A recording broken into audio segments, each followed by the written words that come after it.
Sometimes the price of love is paid in loneliness, and the cost of duty measured in years surrendered to others' dreams. England, 1809. The spring countryside of Lancashire rolled past the carriage window in waves of green and gold, hedgerows thick with hawthorn blossoms that scattered white petals across the rutted road. Lady Marguerite Fairholme, known to those few who truly cared as Meg, pressed her gloved fingers against the cool glass and watched the familiar landscape give way to territory she had never seen. At 27, she was travelling toward a future she had not chosen, to marry a man she had never met, and save a family that had long since stopped asking what she might want for herself. Across from her in the modest travelling carriage, Mrs. Agnes Dawson dozed fitfully, her weathered face softened in sleep.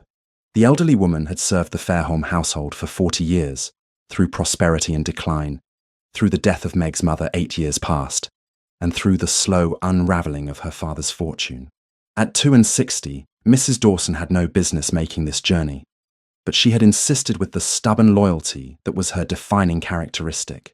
"I'll not have you travelling alone to meet that man," she had declared, her voice brooking no argument.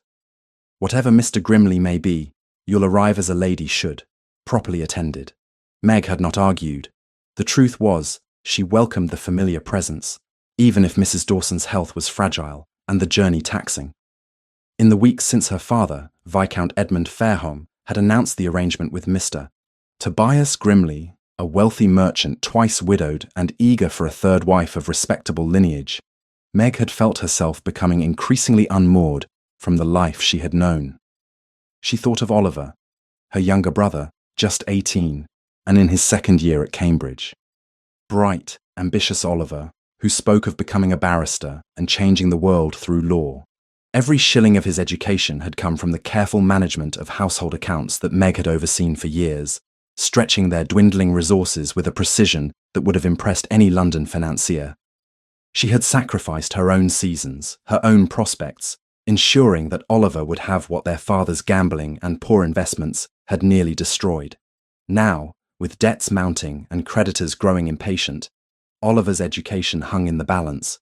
Unless Meg married Mr. Grimley and brought his considerable wealth into the family's reach, her brother would be forced to leave Cambridge, his dreams abandoned before they could take root. "You understand the necessity," her father had said, unable to meet her eyes as he delivered the news. "Grimley has agreed to settle the debts and provide an allowance for Oliver's completion of his studies. He asks only for a wife of good breeding, only," as though she were nothing more than a broodmare to be traded for financial relief. Meg closed her eyes briefly, pushing away the bitterness. She had made her choice with clear eyes and a determined heart. Oliver would finish his education, the Fairholme name would survive, and she would learn to tolerate Mr. Grimley, whoever he proved to be. A memory surfaced, unbidden and bittersweet. Her maternal grandmother, Lady Catherine Hathaway, had owned a small property in Devon, a cottage called Rosewood surrounded by gardens and rolling hills. Meg had visited twice as a child, and carried vivid recollections of the wild roses that climbed the stone walls and the view of the distant sea from the upper windows. When her grandmother had died 12 years past, Meg had assumed the property would eventually pass to her mother, and then to her. She had asked her father about it once, years ago, wondering if it might provide some relief from their financial troubles. "The cottage is mortgaged," he had replied dismissively. "Lost to creditors long ago. Put it from your mind." And so she had, though occasionally she still dreamed of those rose-covered walls and imagined a different life, one where she might have claimed that small piece of independence for herself. The carriage jolted suddenly, throwing Mrs. Dawson forward with a startled cry. Meg reached out to steady the older woman as their driver's voice rang out, sharp with alarm. "Halt there! Stay back!" Through the window, Meg saw mounted figures emerging from the tree line on both sides of the road. 6 men, faces obscured by rough cloth masks, weapons drawn. Her heart seized with a terror so immediate and visceral that for a moment she could not breathe. Highwaymen, here, on a well-travelled road in broad daylight. The carriage lurched to a stop, and the door was wrenched open. A man stood framed in the opening, tall and broad-shouldered, a pistol held with disturbing confidence in his right hand. "Out!" he commanded, his voice muffled by the mask, but carrying an authority that made Meg's skin prickle. "Both of you! Now!" Mrs. Dawson made a small, frightened sound.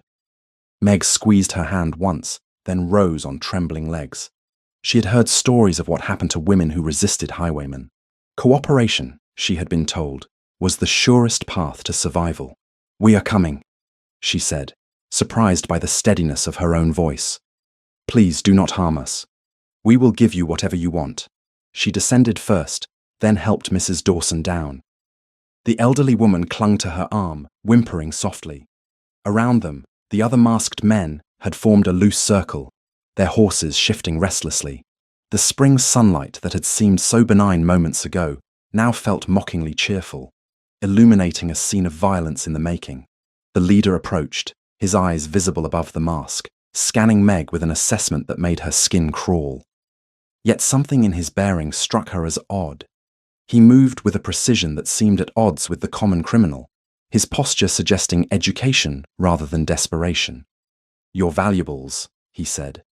"Jewelry, coins, anything of worth." Meg fumbled with the clasp of her mother's pearl necklace, the only piece of real value she owned. Her fingers felt clumsy, uncooperative. Beside her, Mrs. Dawson had begun to weep quietly. "And the letter," the leader added, almost as an afterthought. "The one you're carrying. We'll have that as well." Meg's hands stilled. "What letter?" His eyes narrowed above the mask. "Don't play games, my lady. The correspondence. Hand it over." "I carry no important correspondence," Meg said, confusion momentarily overriding fear. "Only a personal message for my intended. Nothing that could possibly interest you." The leader exchanged glances with one of his companions. In that brief look, Meg caught something that confirmed her earlier instinct. These men spoke in the rough accents of common thieves, but underneath, she detected the cadence of educated speech, carefully disguised but not quite concealed. They were not what they appeared to be. Before she could process this realization, one of the other men moved toward the carriage, clearly intending to search it himself. Mrs. Dawson gave a cry of protest, and in a moment of foolish bravery, lurched forward to stop him. The man's horse reared, startled by the sudden movement. Mrs. Dawson stumbled backward with a gasp, her face draining of color, and collapsed against Meg's shoulder. "Mrs. Dawson!" Meg staggered under the older woman's weight, terror flooding through her. "Please! She needs help! She has a weak heart! Please!" The leader hesitated, and in that moment of distraction, the thunder of approaching hoofbeats shattered the tense tableau. A single rider appeared over the rise in the road, mounted on a massive black gelding that moved with the controlled power of a warhorse. The rider sat his mount with absolute confidence, his dark hair uncovered, his greatcoat billowing behind him. Even at a distance, there was something commanding in his bearing, something that spoke of authority and danger in equal measure. The masked men turned as one, weapons raising toward this new threat. Meg clutched Mrs. Dawson tighter, her mind racing through impossible scenarios. One man against 6 seemed like certain death, yet the rider did not slow or hesitate. He charged directly into their midst with a speed and precision that left Meg breathless. The stranger's hand moved in a blur, and suddenly the leader of the bandits was on the ground, disarmed and groaning. The rider wheeled his horse with expert control, and his boot connected with another attacker's chest, sending the man tumbling from his saddle. What followed was a display of combat skill that seemed to belong more to legend than reality. The stranger fought with the disciplined efficiency of a trained soldier, each movement calculated and devastatingly effective. He used his horse as an extension of his own body, positioning and repositioning to prevent the remaining bandits from surrounding him. When 2 attacked simultaneously from opposite sides, he ducked one swing, caught the attacker's arm, and used the man's own momentum to unhorse him while simultaneously blocking the second attacker's blade with what appeared to be a cavalry saber drawn from beneath his greatcoat. In less than 3 minutes, all 6 bandits lay sprawled on the ground, groaning, disarmed, and thoroughly defeated. Their horses, spooked by the violence, had scattered into the surrounding fields. The stranger dismounted with fluid grace and approached Meg, where she still supported Mrs. Dawson. Up close, he was even more imposing than he had seemed from a distance. Tall, easily over 6 feet, with broad shoulders and a lean, muscular build, evident even through his clothing. His face was striking rather than handsome, all sharp angles and strong features, with eyes of such a deep blue they appeared almost black in the afternoon light. He looked to be perhaps 32, with the bearing of a man accustomed to command. "Are you injured?" he asked, his voice deep and resonant, carrying an educated accent that marked him as a gentleman. "No," Meg managed, though her legs felt unsteady. "But Mrs. Dawson, my companion, she has fainted. Her heart is weak." The stranger moved immediately to help, supporting Mrs. Dawson's other side with surprising gentleness. "There is an inn 2 miles ahead. We need to get her there immediately. Can your driver manage?" "Yes," Meg said. Their driver, who had remained frozen on his seat throughout the attack, now scrambled down to assist. Together, they settled Mrs. Dawson inside the carriage. The elderly woman's breathing was shallow but steady, her colour slowly returning. The stranger examined her with the careful competence of someone who had dealt with battlefield injuries. "She will recover," he said. "But she needs rest and a physician's attention. I will escort you to the inn and ensure proper care is arranged." Only then did Meg truly register what he had done. "You saved us, against 6 armed men, alone." Something that might have been amusement flickered across his austere features. The odds were not as unequal as they appeared. Those were not common highway robbers, my lady. Their weapons were too fine, their tactics too organized. Someone hired them for a specific purpose. The mention of the letter returned to Meg's mind. "They asked for correspondence I do not possess. I do not understand any of this. Nor should you need to," he replied. "But I believe you have inadvertently wandered into something dangerous. The sooner you are safely at the inn, the better." He turned to mount his horse, and Meg realized she did not even know his name. "Wait, please. I must thank you properly. I am Lady Margaret Fairholme, daughter of Viscount Edmund Fairholme." He paused, then bowed with perfect courtesy. "Adrian Vance, Duke of Lennox, my lady. And no thanks are necessary. I am glad I happened upon you when I did." A duke. Meg felt heat rise in her cheeks at her own dishevelled state, her lack of proper manners in the wake of terror. "Your Grace, I am deeply in your debt." "You are in no one's debt," he said firmly. "Now, let us proceed to safety. We can discuss the details of what occurred once Mrs. Dawson is comfortable." The journey to the inn passed in a blur. Meg sat beside the unconscious Mrs. Dawson, monitoring her breathing, while her own mind raced with questions. Who had sent those men? Why had they wanted a letter she did not possess? And what did any of it have to do with her journey to marry Mr. Grimley? The Duke of Lennox rode alongside their carriage, his presence somehow both reassuring and unsettling. Meg found herself stealing glances at him through the window, noting the military bearing, the way his eyes constantly scanned their surroundings for threats. He had fought with a skill that spoke of extensive training and experience. Had he served in the war? Was he one of those aristocrats who had purchased a commission and led men into battle against Napoleon's forces? By the time they reached the Rose and Crown Inn, dusk had begun to settle over the countryside. The innkeeper, a stout woman named Mrs. Fletcher, took one look at Mrs. Dawson and immediately summoned help. Within minutes, the elderly woman had been carried to a comfortable room, and a boy had been dispatched to fetch the local physician. Meg sat beside the bed, holding Mrs. Dawson's hand and speaking softly to her. The older woman's eyes fluttered open briefly. "My lady," she whispered, her voice weak. "Such trouble. I am sorry." "Hush," Meg soothed. "You have nothing to apologize for. Rest now. The physician is coming." Mrs. Dawson's eyes closed again, but her grip on Meg's hand remained firm. The physician arrived within the hour, a kind-faced man who examined his patient thoroughly and declared that rest and quiet were the best medicine. "She has had a severe shock," he explained, "but her heart is still sound enough. Keep her calm and comfortable, and she should recover fully within a few days." When Meg finally emerged from Mrs. Dawson's room, she found the Duke of Lennox waiting in the inn's modest parlour. He had removed his greatcoat, revealing a dark blue riding coat and buff breeches that spoke of excellent tailoring and understated wealth. He rose immediately as she entered, his manners impeccable despite the informal circumstances. "Mrs. Dawson will recover," Meg reported, grateful to share the news. "The physician says she needs rest." "I am glad to hear it," the Duke replied. "Mrs. Fletcher has prepared a private sitting room where we might speak more freely, if you are willing. There are matters we should discuss. Meg hesitated, acutely aware of the impropriety of being alone with a gentleman, even one who had saved her life, yet circumstances had already shattered every convention of proper behavior. What did one more transgression matter? Yes, she agreed. I confess I am thoroughly confused by everything that has happened.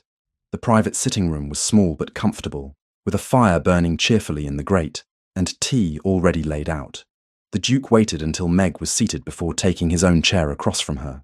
I believe, he began carefully, that those men were searching for something specific, something they believed you were carrying to Mr. Tobias Grimley of Lancashire. Meg stared at him. How do you know about Mr. Grimley? Because, the Duke said quietly, I have been investigating Mr. Grimley for the past 3 months on behalf of His Majesty's government, and I suspect your father's arrangement with him is far more dangerous than a simple marriage of convenience. The revelation hung in the air between them, heavy with implications that Meg could not yet fully grasp. She set down her teacup with care, though her hands trembled slightly. Investigating Mr. Grimley? She repeated, her voice careful. On what grounds? Adrian Vance leaned back in his chair, his posture relaxed, but his eyes sharp and assessing. In the firelight, his features seemed carved from granite, all hard planes and shadows. I served as a colonel in His Majesty's army until 2 years past, he explained. When I inherited the duchy upon my father's unexpected death, I resigned my commission. However, certain connections within the War Office occasionally request my assistance with matters requiring discretion. Meg absorbed this information slowly. A military man, then. That explained the devastating competence with which he had dispatched 6 armed attackers. And Mr. Grimley requires such discretion. Mr. Grimley, Adrian said carefully, has grown remarkably wealthy during the war years through trade that ostensibly supports our naval operations. Ship's supplies, primarily. Rope, canvas, preserved foods. All perfectly legitimate on the surface. But beneath the surface, Meg prompted when he paused. Beneath the surface there are questions. Ships that should have received supplies but did not. Cargoes that disappeared between port and destination. Financial records that do not quite align. His gaze fixed on her with uncomfortable intensity. And now, an arranged marriage to the daughter of a viscount, whose lands include a stretch of Lancashire coast, notably convenient for smuggling operations. The implication struck Meg like a physical blow. You believe my father is complicit in whatever Mr. Grimley is doing. I believe, Adrian said more gently, that your father is a desperate man who may not have asked the questions he should have asked before accepting Mr. Grimley's offer. Desperation makes us blind to inconvenient truths. Meg rose abruptly and moved to the window, staring out at the darkening courtyard. Her reflection gazed back at her, pale and strained. My father's desperation is my doing in part. I insisted that Oliver be sent to Cambridge, though we could scarcely afford it. I thought if I managed the household carefully enough, if I stretched every shilling far enough, we might somehow survive until Oliver finished his education and could support himself. That is hardly your fault, Adrian observed. From what you have told me, you have been the only member of your family acting with any sense of responsibility. She turned back to face him. And yet here I am, travelling to marry a man you suspect of criminal enterprise, thereby delivering my family's coastal property into the hands of a possible traitor. The bitterness in her own voice surprised her. So much for responsibility. You could not have known, Adrian said firmly. And now that you do know, the situation changes entirely.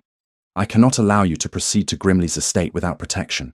Cannot allow, Meg repeated, a spark of defiance igniting despite her exhaustion. Your Grace, I appreciate your intervention today, and I am grateful beyond measure for Mrs. Dawson's care, but you have no authority over my movements. Something that might have been admiration flickered in his dark eyes.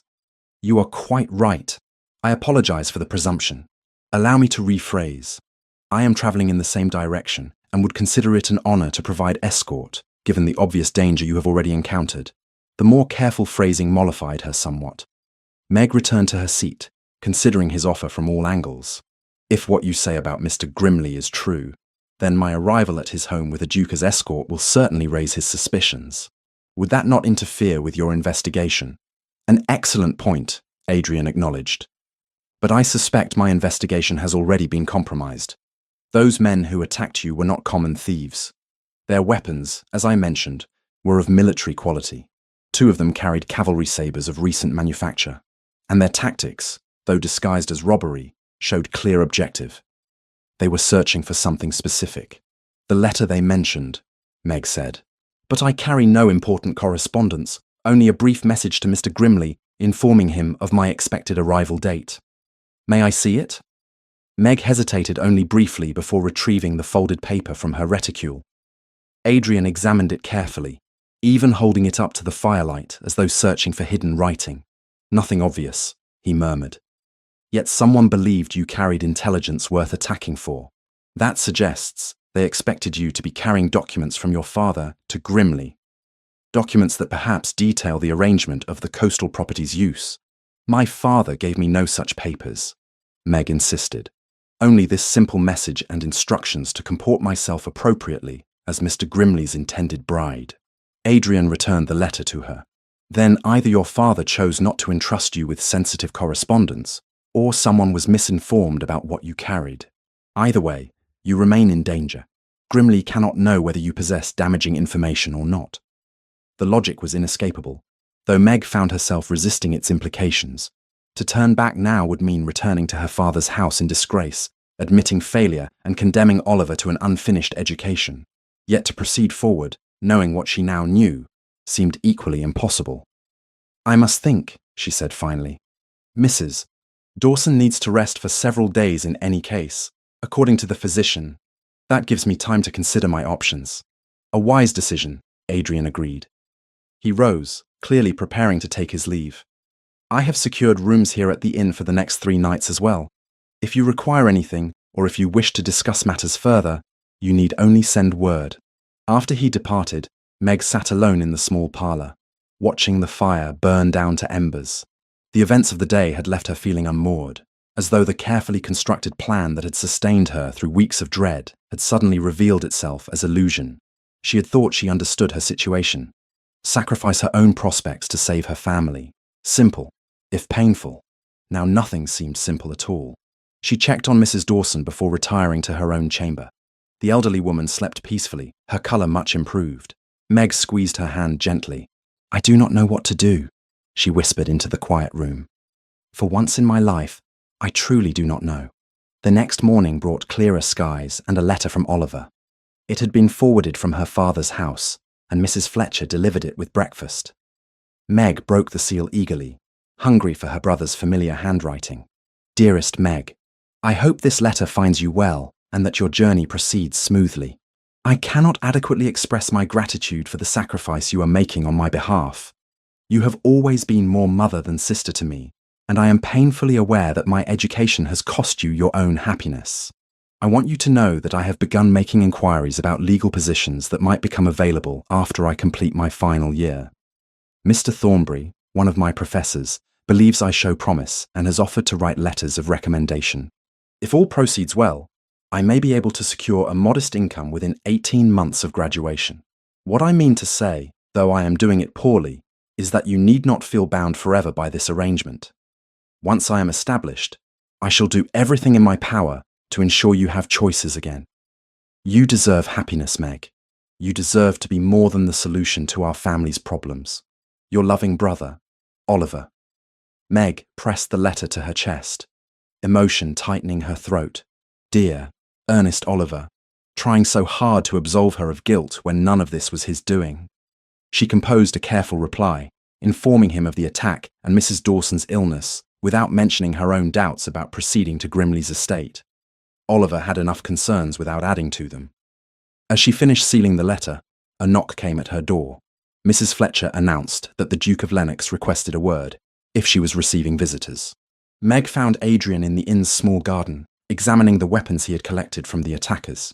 He looked up as she approached, and she was struck again by the austere handsomeness of his features, softened slightly in the morning sunlight. I apologize for the early intrusion, he said, gesturing to the array of blades and pistols laid out on a wooden bench. But I thought you should see this. Meg approached cautiously. The weapons gleamed with recent care, their quality evident even to her untrained eye. Adrian lifted one of the sabers, turning it so she could see the marking near the hilt. "This is a cavalry saber," he explained, "issued to British officers. And this mark indicates it was manufactured last year at the Birmingham works. Such weapons do not find their way into common criminals' hands by accident.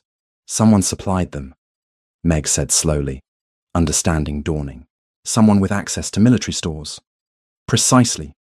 And that someone has resources and connections that make them considerably more dangerous than ordinary highwaymen." He set the saber down carefully. "I sent word to London last night by express rider. I expect a response within 2 days. What will you do then?" Adrian's expression grew thoughtful. "That depends on several factors. But my immediate concern remains your safety. I have a proposition if you will hear it." Meg gestured for him to continue, curious despite herself.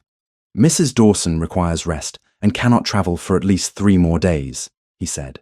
"During that time, allow me to escort you to Grimley's estate, as originally planned.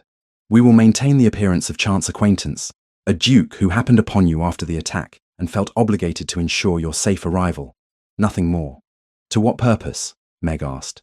"To observe," Adrian replied, "and to provide you with an opportunity to assess Mr. Grimley and his household for yourself. You are intelligent and observant. You may notice things that would escape my attention precisely because you are expected to be there. If Grimley is innocent of wrongdoing, you proceed with the marriage as planned, and I withdraw. If he is not," he paused, choosing his words carefully. "If he is not, then we will determine another course of action." It was a reasonable proposal, yet Meg found herself hesitating. "And if Mr. Grimley proves to be everything you suspect, what then? I return home to my father's house in disgrace, having accomplished nothing except perhaps exposing us both to danger." "Then," Adrian said quietly, "we find another solution to your family's financial troubles, one that does not require you to sacrifice yourself to a criminal." "How generous," Meg said, unable to keep the edge from her voice. "And why should you care about the financial troubles of a family you have known for less than a day?" Adrian met her gaze steadily. "Because I have spent 2 years watching men die for causes not their own, Miss Fairholme. I have seen what happens when the powerful prey upon the desperate, and I find I have developed a profound distaste for it." The simple honesty in his response disarmed her defensive anger. Meg looked away, focusing on the garden's early roses. "I must think about this. Your offer is generous, but I cannot make such a decision lightly." "Of course," Adrian agreed. "Take the time you need. I will be here." Over the next 2 days, as Mrs. Dawson regained her strength, Meg found herself drawn into unexpected conversations with the Duke of Lennox. They took meals together in the inn's dining room, maintaining propriety through Mrs. Fletcher's discreet chaperoning presence. Yet despite the formal circumstances, their discussions ranged far beyond polite social pleasantries. Adrian, she discovered, had read widely during his military service. When she mentioned her fondness for Milton's poetry, he quoted passages from Paradise Lost with the ease of long familiarity. When she expressed curiosity about the campaigns in Portugal, he described the terrain and tactics with a storyteller's gift for vivid detail, though he spoke little of the violence itself. "You have a talent for explaining complex matters simply," Meg observed during one such conversation. "Were you ever tempted to teach rather than command?" "Teaching is a form of command," Adrian replied with a slight smile. "The best officers teach their men to think as well as obey. I found satisfaction in that." "And do you miss it? The military life?" His expression grew distant. "I miss the clarity of purpose. In battle, you know your objective, you know your enemy, and you know the stakes. In civilian life, everything is more ambiguous, more complicated." Meg understood that sentiment better than he might realize. "Yes," she agreed softly. "Ambiguity is exhausting." On the second evening, as they took a turn around the inn's garden, Adrian asked about her management of her father's estate. Initially defensive, assuming he questioned her competence, Meg gradually relaxed as she realized his interest was genuine. "I began by simply organizing the account books," she explained. "My father had kept no systematic records for years. Income and expenditure were handled haphazardly, often with no record at all. I started tracking everything meticulously, every bushel of grain sold, every repair made, every servant's wage paid.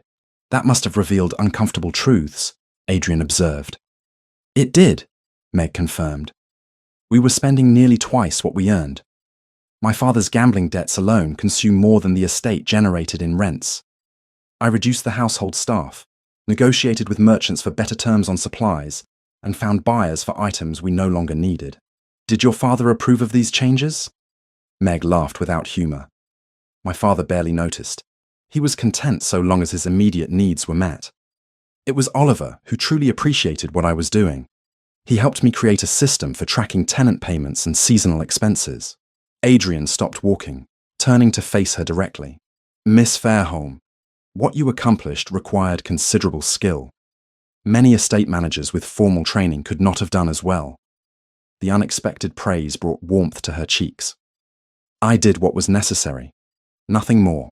Necessity does not diminish achievement, he replied firmly. On the third day, as Mrs. Dawson declared herself recovered enough to travel, Meg made her decision. She would accept Adrian's escort to Grimley's estate. She would observe, assess, and make her final choice based on what she discovered there. But I want to be clear, she told Adrian as they prepared to depart. I am not promising to abandon this arrangement based solely on your suspicions. My family's welfare hangs in the balance. I need evidence, not assumptions, before I can turn away from the solution to our problems. Understood, Adrian agreed. I ask only that you trust your own judgment. If something feels wrong, do not dismiss that instinct. The journey to Grimley's estate took 2 days, travelling at a pace that accommodated Mrs. Dawson's still fragile health. Adrian rode alongside their carriage, ever vigilant for threats, though none materialised. At night, they stopped at respectable inns, where Adrian secured separate rooms with scrupulous regard for propriety. During the journey, their conversations continued, ranging from philosophy to literature to the changing nature of English agriculture. Meg found herself increasingly charmed by Adrian's mind, which combined breadth of knowledge with genuine curiosity. Unlike most gentlemen of her acquaintance, he did not merely wait for his turn to speak, but actually listened to her responses with attention. On one occasion, he tested her knowledge of naval tactics, asking her opinion on blockade strategies. Meg answered honestly, admitting that while she had read general accounts of naval operations, she lacked the technical understanding to offer informed judgment. I appreciate your candor, Adrian said, genuine respect in his voice. Too many people offer confident opinions on subjects they do not understand. I would rather admit ignorance than pretend to knowledge I do not possess, Meg replied. Though I confess, your question makes me curious. Perhaps you could explain the principles. He did so, sketching diagrams in the dust of the road with a stick, illustrating how ships positioned themselves to control sea lanes and prevent enemy movement.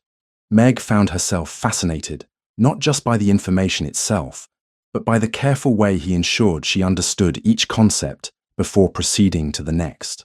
By the time they reached the outskirts of Grimley's property, Meg felt as though she had known Adrian far longer than a mere 3 days. The ease between them felt both natural and dangerous. Dangerous because it made her acutely aware of what she stood to lose by proceeding with her arranged marriage. Grimley's estate appeared over a rise in the road, a sprawling manor house built in the newest style, all white stone and classical columns that seemed somehow ostentatious against the Lancashire landscape. To the east, Meg could see what appeared to be warehouse buildings, larger than one might expect for a private estate. Adrian noticed her observation. His legitimate business, he murmured quietly. Ships' supplies stored before transport to naval yards, or so the official records indicate. As their carriage turned up the long drive, Meg caught movement near the warehouses, men loading crates onto wagons with what seemed unusual haste for such a remote location. Adrian's expression remained neutral, but she saw his eyes tracking every detail. Remember, he said quietly, drawing his horse close to the carriage window. You are here to observe, nothing more. If you feel unsafe at any point, send word immediately. Meg nodded, her mouth suddenly dry. Whatever awaited her in that grandiose house, whatever truth lay hidden in those busy warehouses, she was about to discover whether the price of her family's salvation was higher than she could bear to pay. The carriage rolled to a stop before the grand entrance, and Meg smoothed her travelling dress, preparing to meet the man who intended to make her his wife. Mr. Tobias Grimley stood framed in the entrance of his manor house, a figure of calculated prosperity. At 58, he carried himself with the confidence of a self-made man who had clawed his way from modest beginnings to considerable wealth. His evening coat was of the finest cloth, his waistcoat embroidered with gold thread that caught the afternoon light. Yet something in his bearing struck Meg as performative, as though he were playing the role of gentleman rather than inhabiting it naturally. "Lady Marguerite," he said, descending the steps to greet her carriage. His voice was smooth, cultured, though Meg detected the faint traces of a provincial accent beneath the polish. "What a delight to finally make your acquaintance. I trust your journey was without incident." Meg accepted his hand as she descended from the carriage, acutely aware of Adrian dismounting nearby. "There were some difficulties," she said carefully. "We encountered highwaymen on the road 2 days past. My companion, Mrs. Dawson, suffered from the shock and required time to recover." Grimley's expression shifted to one of concern that seemed oddly rehearsed. "How dreadful! Highwaymen, you say? The roads have become perilously unsafe since the war's end. So many discharged soldiers turned to crime." His gaze moved past her to Adrian. "And who might this be?" "The Duke of Lennox," Meg introduced. "He came upon us during the attack and was kind enough to escort us safely here after ensuring Mrs. Dawson received proper medical attention." Something flickered in Grimley's eyes, too quickly masked to identify, but Meg had seen it. Surprise, perhaps, or calculation. He bowed deeply to Adrian. "Your Grace, this is an unexpected honor. You have my profound gratitude for protecting my intended bride." "The circumstances were fortunate," Adrian replied, his tone perfectly neutral. "I happened to be traveling the same road. Common decency required intervention." "Nevertheless," Grimley insisted, "you must allow me to offer hospitality. Surely you will stay for dinner. It is the least I can do to express my thanks." Adrian inclined his head. "You are generous, Mr. Grimley. I would be pleased to accept." As they entered the house, Meg noted the interior's ostentatious display. Every surface gleamed with new gilt. Every wall bore paintings that seemed chosen more for size than artistic merit. The entrance hall featured a marble floor, imported at what must have been considerable expense, and a chandelier that would not have looked out of place in a duke's residence.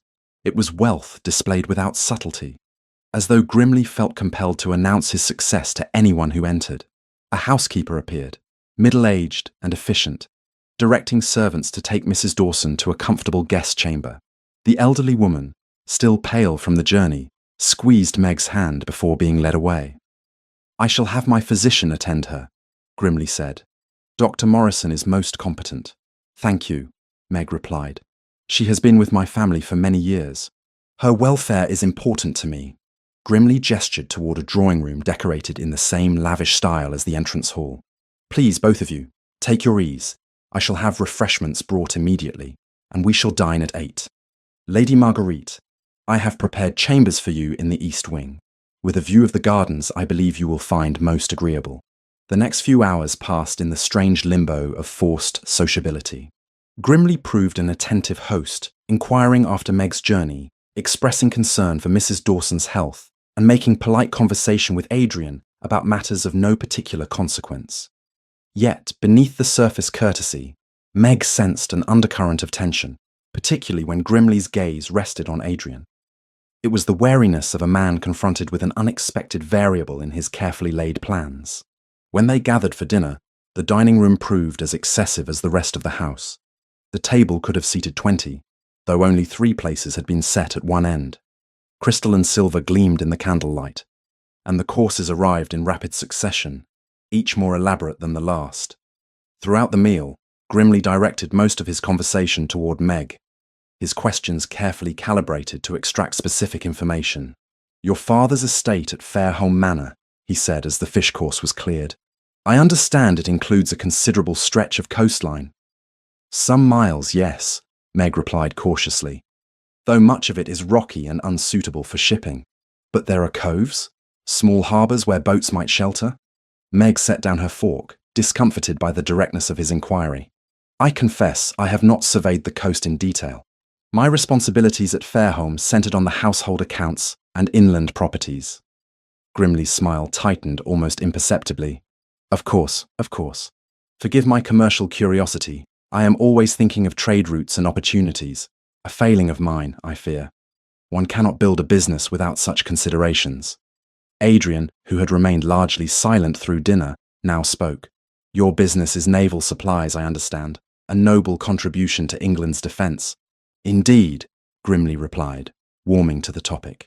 I began with modest rope-making operations 15 years past and have since expanded considerably. My warehouses supply cordage, canvas, and preserved provisions to shipyards across Lancashire and Yorkshire. The war created unprecedented demand, though I am proud to say I never compromised on quality despite the pressure for quantity. Admirable, Adrian said. Though I imagine the war's end has affected your trade. Some adjustment has been necessary, Grimley acknowledged. But commerce adapts. There are always markets for those clever enough to find them. The statement hung in the air, weighted with meaning that Meg could sense but not quite decipher. She glanced at Adrian and caught the slight narrowing of his eyes, the only indication that he too had registered something significant in Grimley's words. As the meal concluded, Grimley turned his attention fully to Meg. I hope, Lady Marguerite, that we might speak privately tomorrow regarding the arrangements for our marriage. I am eager to proceed with all appropriate haste. Your father and I agreed that a wedding within the month would be most suitable. Within the month? Meg repeated, unable to hide her surprise. Surely that is rather sudden. I had assumed we would have time to become better acquainted. Grimley's smile never wavered, but his eyes took on a harder quality. My dear lady, at our respective ages, lengthy courtships seem unnecessary. Would you not agree? You are 7 and 20, I am 8 and 50. We are both mature enough to recognize a practical arrangement when we see one. Romance is for young fools. We understand the transaction we are entering. The bluntness of his assessment struck Meg like a physical blow, though she maintained her composure. Transaction was precisely the word her father had used, yet hearing it spoken so openly by her intended husband made the reality of her situation inescapable. I believe, Adrian interjected smoothly, that Lady Marguerite has had a trying few days and may wish to retire. The attack on the road was distressing, and travel always exhausts.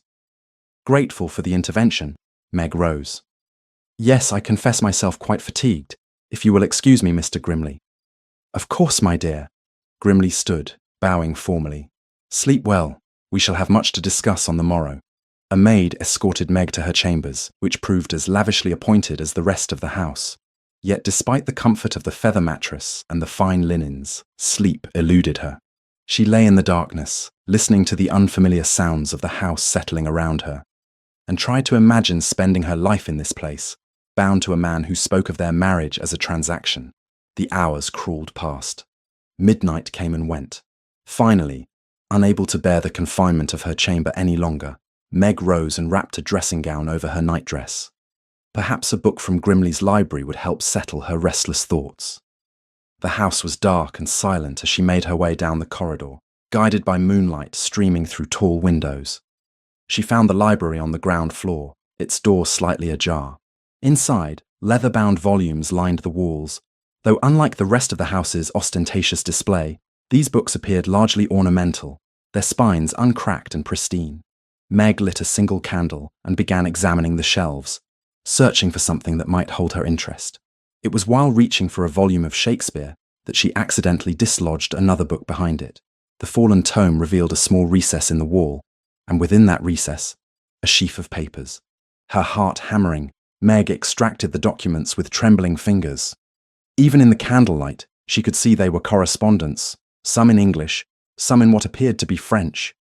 Names leapt out at her: Liverpool, Portsmouth, Plymouth, port cities, and beside each name, columns of figures and dates.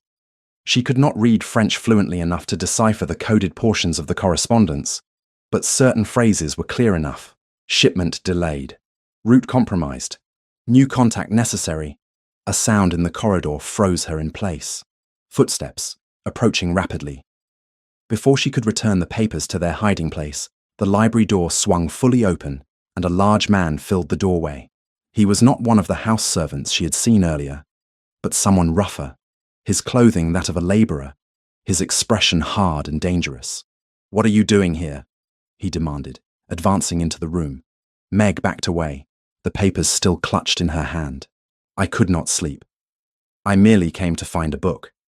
His gaze dropped to the documents she held, and his face darkened. "You shouldn't have those." "I found them by accident," Meg insisted, her voice rising despite her attempt to remain calm. "I meant no intrusion." "Give them here." He reached for her, his hand closing around her wrist with painful force. Meg cried out, trying to pull away, but his grip only tightened. He yanked her toward him, his other hand grabbing for the papers. And then, in a crash of splintering wood, Adrian burst through the library's tall window. Glass scattered across the floor as he rolled to his feet, saber already drawn. The man holding Meg released her immediately, reaching for a knife at his belt, but Adrian moved with devastating speed. The flat of his blade connected with the man's wrist, sending the knife clattering away, and a swift kick to the chest sent the man sprawling backward into a bookshelf. "Are you hurt?" Adrian demanded, positioning himself between Meg and her attacker. "No," Meg gasped. "I came for a book and found these papers hidden. He caught me." Adrian's expression hardened. "Stay behind me." The man on the floor was already scrambling up, rage twisting his features. He lunged at Adrian with his bare hands, clearly trained in fighting. But Adrian had fought in actual war against men trying to kill him, and this was no contest. He sidestepped the charge, used the man's momentum against him, and in 3 efficient moves had him disarmed, subdued, and groaning on the floor. "Who employs you?" Adrian demanded, his voice cold with authority. The man spat blood, but said nothing. "Answer, or I will make you answer. You have no authority here," came a new voice from the doorway. Grimly stood there, now fully dressed despite the late hour, and behind him crowded 4 more men of similar rough appearance to the one on the floor. All were armed. Adrian's posture never changed, his saber held in perfect guard position. "On the contrary, Mr. Grimley, I have all the authority I require. I am here on the direct orders of the War Ministry to investigate treasonous activities, including espionage and the sale of military intelligence to French agents." Grimley's mask of gentility cracked, revealing the calculating predator beneath. "And you have proof of such wild accusations?" "I do now," Adrian replied, nodding toward the papers Meg still held. "As does Lady Marguerite. Correspondence detailing the movement of British ships and supplies, names of French contacts, enough to see you hanged for treason." The tension in the room crystallized into something deadly. Grimley's men shifted, hands moving toward weapons. Meg felt terror spike through her, but Adrian's voice cut through her fear. "Lady Marguerite, move toward me slowly. We are leaving." She obeyed, clutching the papers to her chest as she edged around the groaning man on the floor.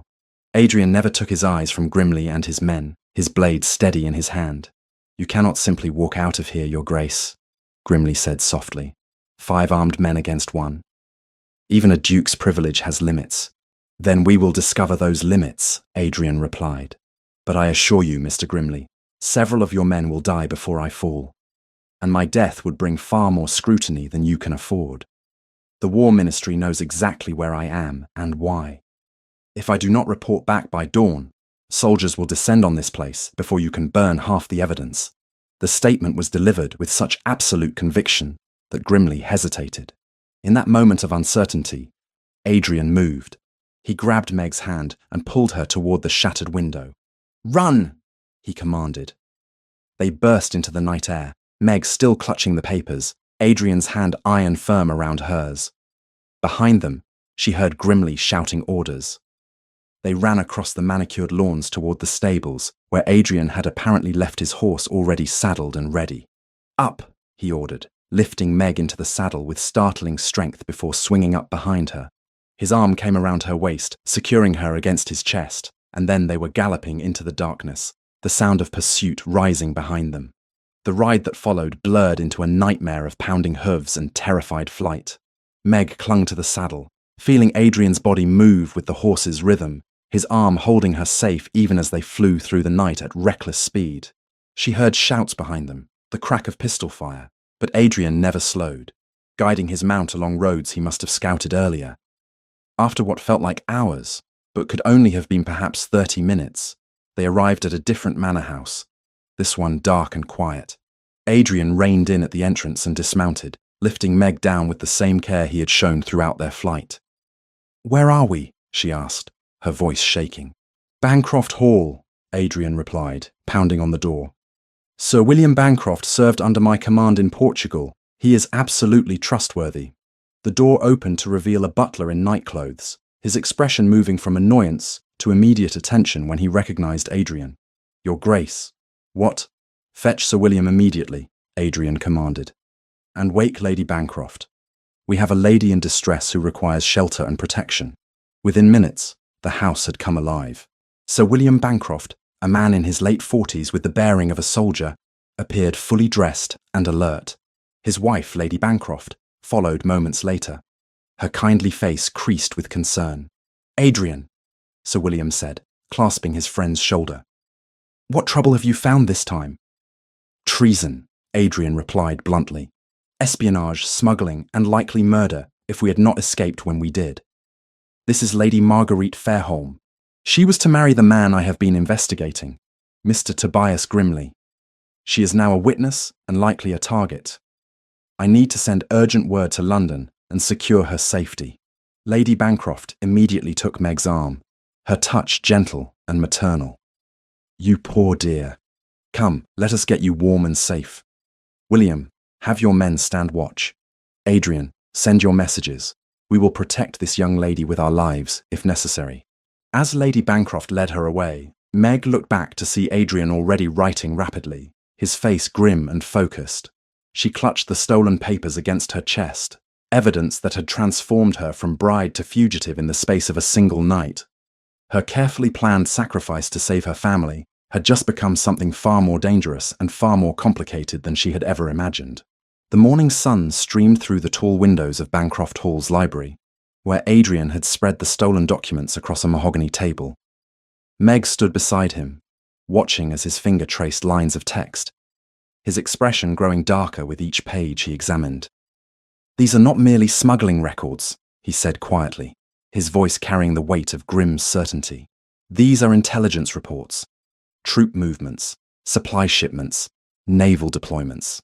All of it coded and prepared for transmission to French operatives." Meg felt her stomach twist with nausea. She had suspected Grimley of criminal activity, but the scope of his betrayal exceeded her darkest imaginings.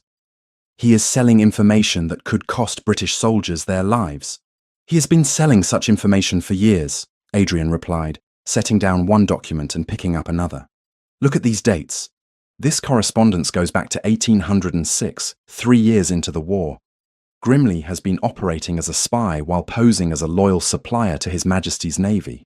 And my father's lands," Meg said slowly, understanding crystallizing into painful clarity. The coastal property Grimley inquired about so pointedly. "He wanted it as a smuggling route, did he not?" Adrian nodded. "Your father's estate includes several small coves that customs officers rarely patrol, perfect for landing contraband goods brought from France or the Channel Islands. Grimley likely planned to use those same routes to send his intelligence reports across the Channel and receive payment in return." Meg sank into a chair, her legs suddenly unsteady. "My father could not have known. Surely he could not have known what Grimley intended." "I doubt he asked," Adrian said more gently. "A desperate man offered him a solution to his financial troubles. He chose not to examine that solution too closely." Before Meg could respond, Sir William Bancroft entered the library, his expression grave. "The express rider has returned from London. The War Ministry is sending a detachment of soldiers, but they will not arrive for 3 days at minimum. In the meantime, they request you maintain surveillance on Grimley's operations and gather additional evidence if possible." Adrian's jaw tightened. "Grimley knows we escaped with documents. He will be destroying evidence even now, possibly preparing to flee." "Then we must hope 3 days is sufficient time for him to make a mistake," Sir William replied. He turned to Meg with a kindly expression. "Lady Marguerite, my wife insists you rest and recover from last night's ordeal. She has prepared a comfortable chamber for you, and our household is entirely at your disposal for as long as you require sanctuary." "You are very generous, Sir William," Meg said, rising. "But I cannot help feeling I have brought terrible danger to your doorstep." "Nonsense," Sir William declared. Any man who served under Adrian's command would count it an honor to assist him in matters of such importance. Besides, my dear, you are the innocent party in all this. The danger belongs to the traitors, not to their intended victims. Lady Bancroft appeared in the doorway, her round face warm with maternal concern. Come, my dear. You need proper rest, good food, and perhaps a bath after your harrowing night. The gentlemen can manage their strategy discussions without us for a few hours. Meg allowed herself to be led away, grateful for Lady Bancroft's competent kindness. The older woman guided her to a pleasant chamber decorated in soft blues and creams, where a copper bath had already been prepared and fresh clothing laid out. These were my daughters, Lady Bancroft explained, indicating the gowns. She married 2 years past and left several dresses behind. You appear of similar height and build. Please, make use of whatever you need. After Lady Bancroft departed, Meg sank into the bath with a sigh of profound relief. The hot water eased muscles she had not realized were clenched with tension, and for the first time since the previous night's terror, she allowed herself to truly feel the enormity of what had occurred. She had nearly married a traitor. Had the attack on the road not happened, had Adrian not intervened, she would have proceeded to Grimley's estate in ignorance. Would Grimley have revealed his true nature after the marriage? Or would he have maintained his facade while using her family's property for his treasonous activities? The thought made her shudder despite the bath's warmth. After bathing and dressing in one of the borrowed gowns, Meg found herself too restless to remain in her chamber. She wandered downstairs and discovered a charming garden behind the house, where late spring flowers bloomed in ordered profusion. The normality of it, the simple beauty of roses and honeysuckle, provided a strange comfort after the violence and fear of recent days. She was examining a particularly lovely climbing rose when Adrian's voice spoke behind her. You should be resting. Meg turned to find him standing on the garden path. His coat removed and his shirt sleeves rolled to the elbows in a display of informality that would have shocked her a week ago. Now, after all they had been through, such breaches of propriety seemed insignificant. I find rest eludes me, she admitted. My mind will not settle. Every time I close my eyes, I see that man's face as he grabbed me in the library. Adrian moved closer, his expression softening with something that might have been concern or might have been deeper. You were remarkably brave. Not many people would have kept their composure in such circumstances. I was terrified, Meg corrected. I merely had the good fortune to be terrified in your vicinity. A slight smile touched his austere features. Fortune had little to do with it. I was watching Grimley's house. When I saw lamplight in the library at such a late hour, I investigated. I am merely grateful I arrived when I did. They stood in silence for a moment, the garden's peace wrapping around them. Finally, Meg voiced the question that had haunted her since their escape. What will happen now? To Grimley? To the investigation? To everything? Adrian's expression grew serious. Grimley will be arrested when the soldiers arrive, along with anyone in his household involved in his schemes. The documents you discovered provide sufficient evidence to charge him with treason and espionage. He will hang, almost certainly. And my father's arrangement with him. Void, naturally. No court would enforce a marriage contract with a convicted traitor. Adrian paused, then added carefully, but that leaves your family's financial situation unresolved. The debts that drove your father to accept Grimley's offer still exist. Meg turned away, staring at the roses without seeing them. Yes, we are back where we started. Except now we have the added complication of scandal. When society learns I was traveling to marry a traitor, even briefly, the gossip will be merciless. You are a victim, not an accomplice, Adrian said firmly. Anyone with sense will recognize that. Society is not known for its sense, Meg replied with a bitterness she could not quite suppress. Scandal attaches to women regardless of their innocence.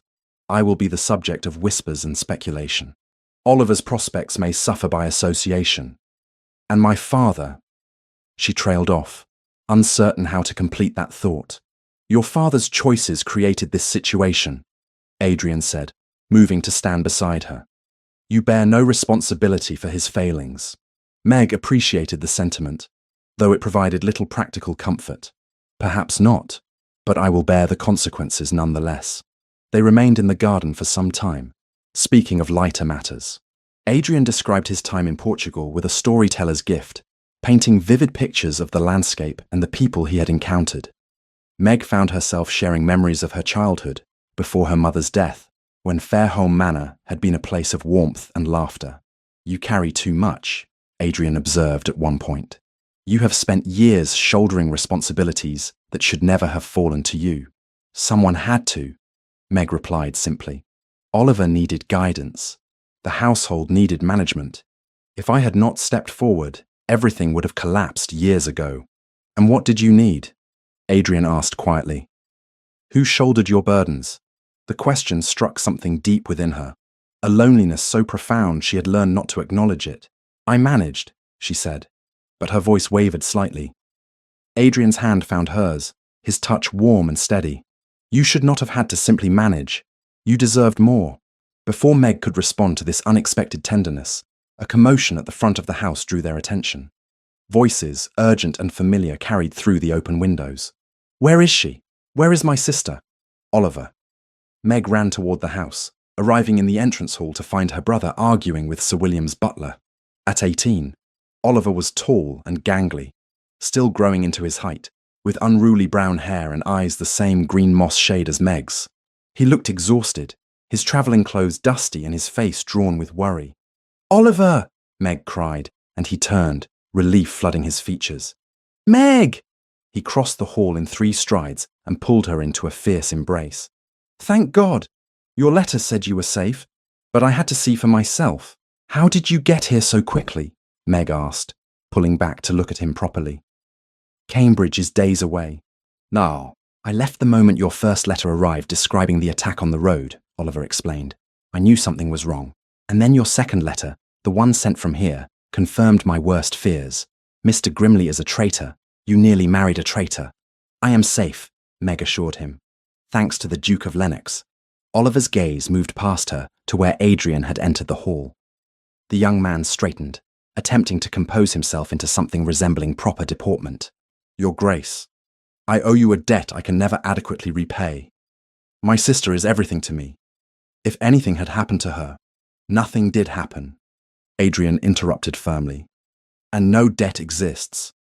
I did what any man of honor would do in similar circumstances." Sir William appeared, offering Oliver refreshments and a chamber to rest in. But the young man waved away such concerns.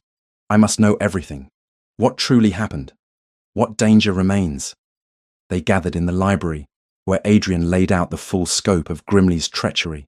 Oliver listened with growing horror, his knuckles white where he gripped the chair's arms. "Father sent you to that monster," he said finally, his voice tight with barely contained rage. "He sent you to marry a man engaged in treason, all to settle his gambling debts."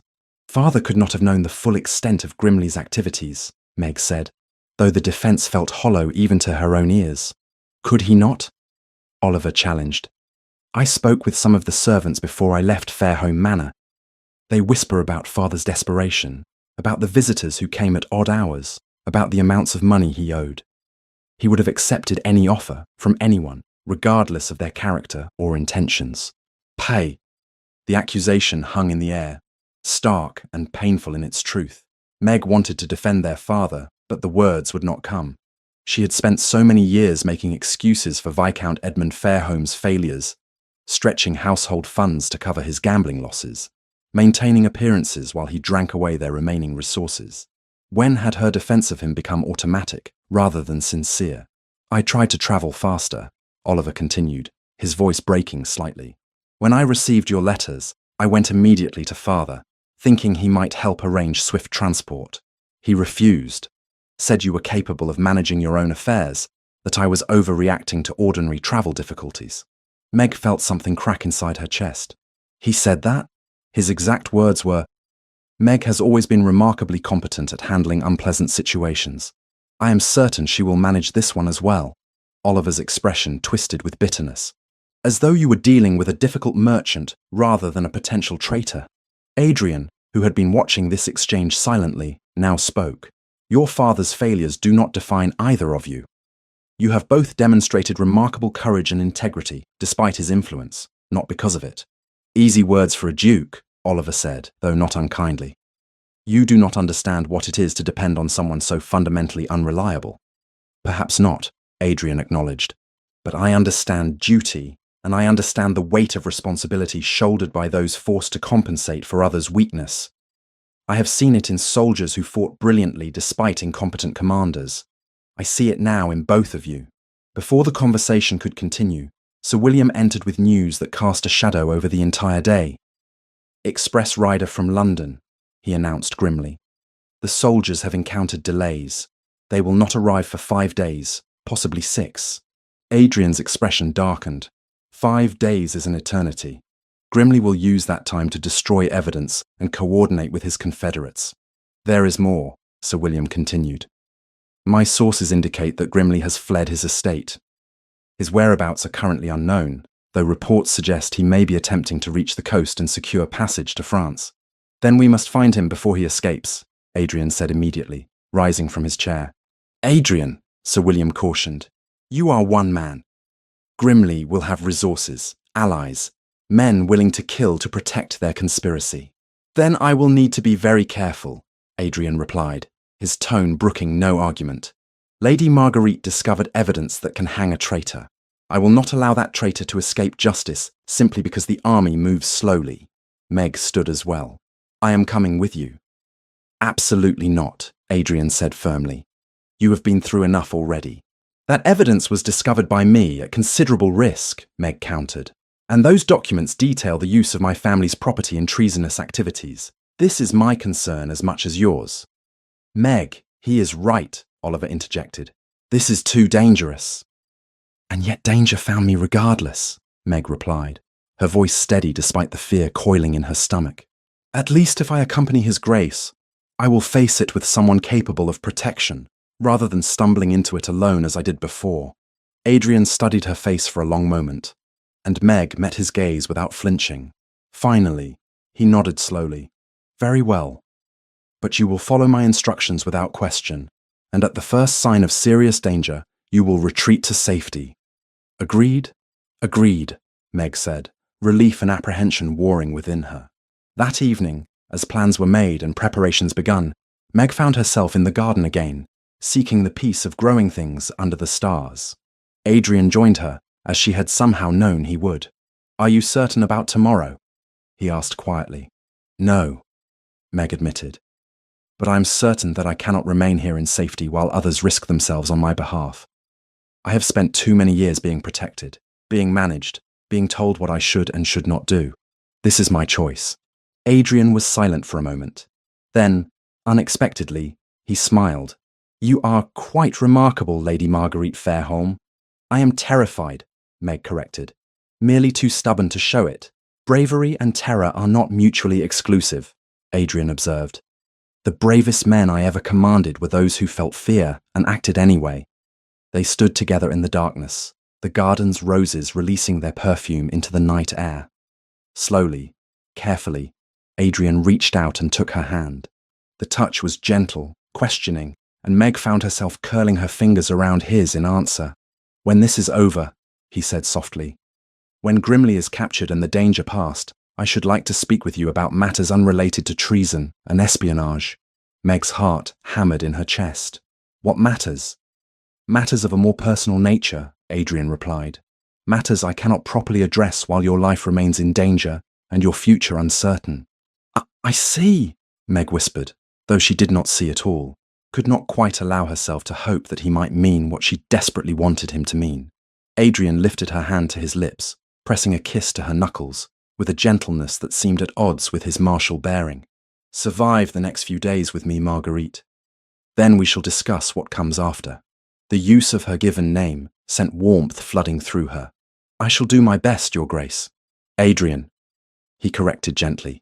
When we are alone, please, call me Adrian.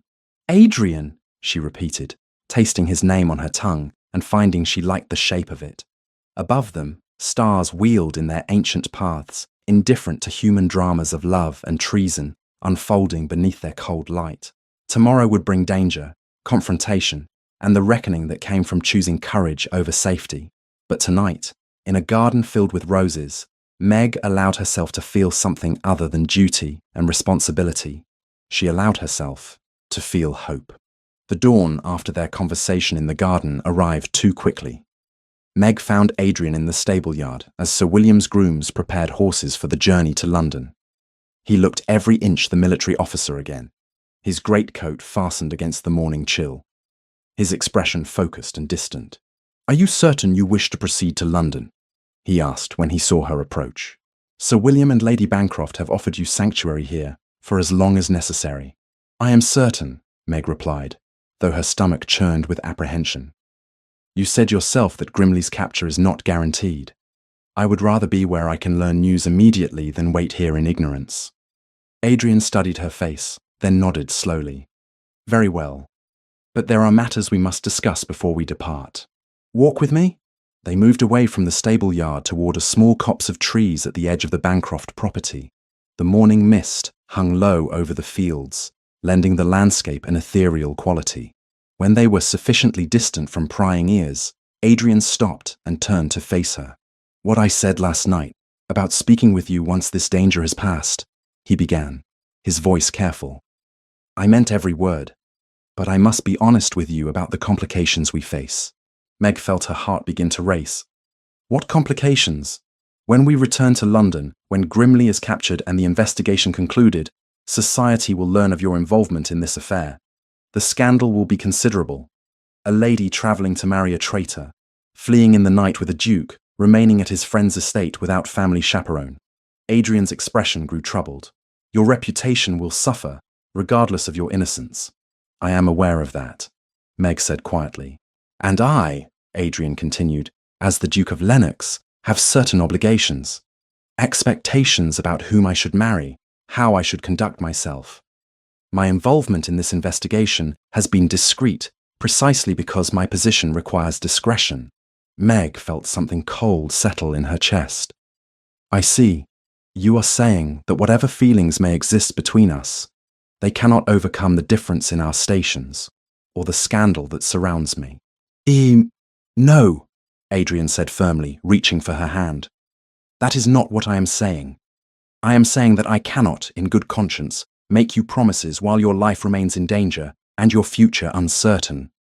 You deserve more than a proposal born of circumstance or obligation. You deserve courtship, consideration, and the freedom to choose without desperation driving your decision." "How noble," Meg replied, unable to keep the edge from her voice. She withdrew her hand from his. "And how convenient. You may maintain your interest without committing yourself, while I wait patiently for you to determine whether I am worth the scandal." Adrian's jaw tightened. "That is unfair." "Is it?" Meg challenged. "I have spent my entire adult life waiting, Adrian. Waiting for my father to manage his affairs responsibly. Waiting for Oliver to complete his education. Waiting for circumstances to improve enough that I might have choices of my own. And now you ask me to wait again, while you decide whether I am suitable. I ask you to wait only until we can approach this with clear minds and honest hearts," Adrian countered. "Not in the midst of danger and scandal, when neither of us can think clearly." "My mind is perfectly clear," Meg said, her voice trembling despite her attempt at composure. "But I understand your position, Your Grace. You need not explain further." She turned to walk back toward the house, but Adrian caught her arm gently. "Marguerite, please. Do not misunderstand my intentions. I am trying to protect you, not reject you." "I have had quite enough of protection," Meg replied. "What I need is honesty and clarity, not noble evasions about proper courtship. Either you wish to pursue a future with me despite the complications, or you do not. Everything else is merely pretty words to soften a rejection." Before Adrian could respond, the sound of an approaching carriage drew their attention. A vehicle bearing no crest or identifying marks rolled up the drive at considerable speed. When it stopped before the house, Oliver jumped out, followed by an older man Meg recognized with sinking dread. Viscount Edmund Fairholme had arrived. Meg walked quickly toward the house, Adrian following close behind. Her father stood in the drive, his face flushed with anger or drink, possibly both. At 53, he retained traces of the handsome man he had once been. But years of dissolution had coarsened his features and thickened his frame. "There you are," he declared when he spotted Meg.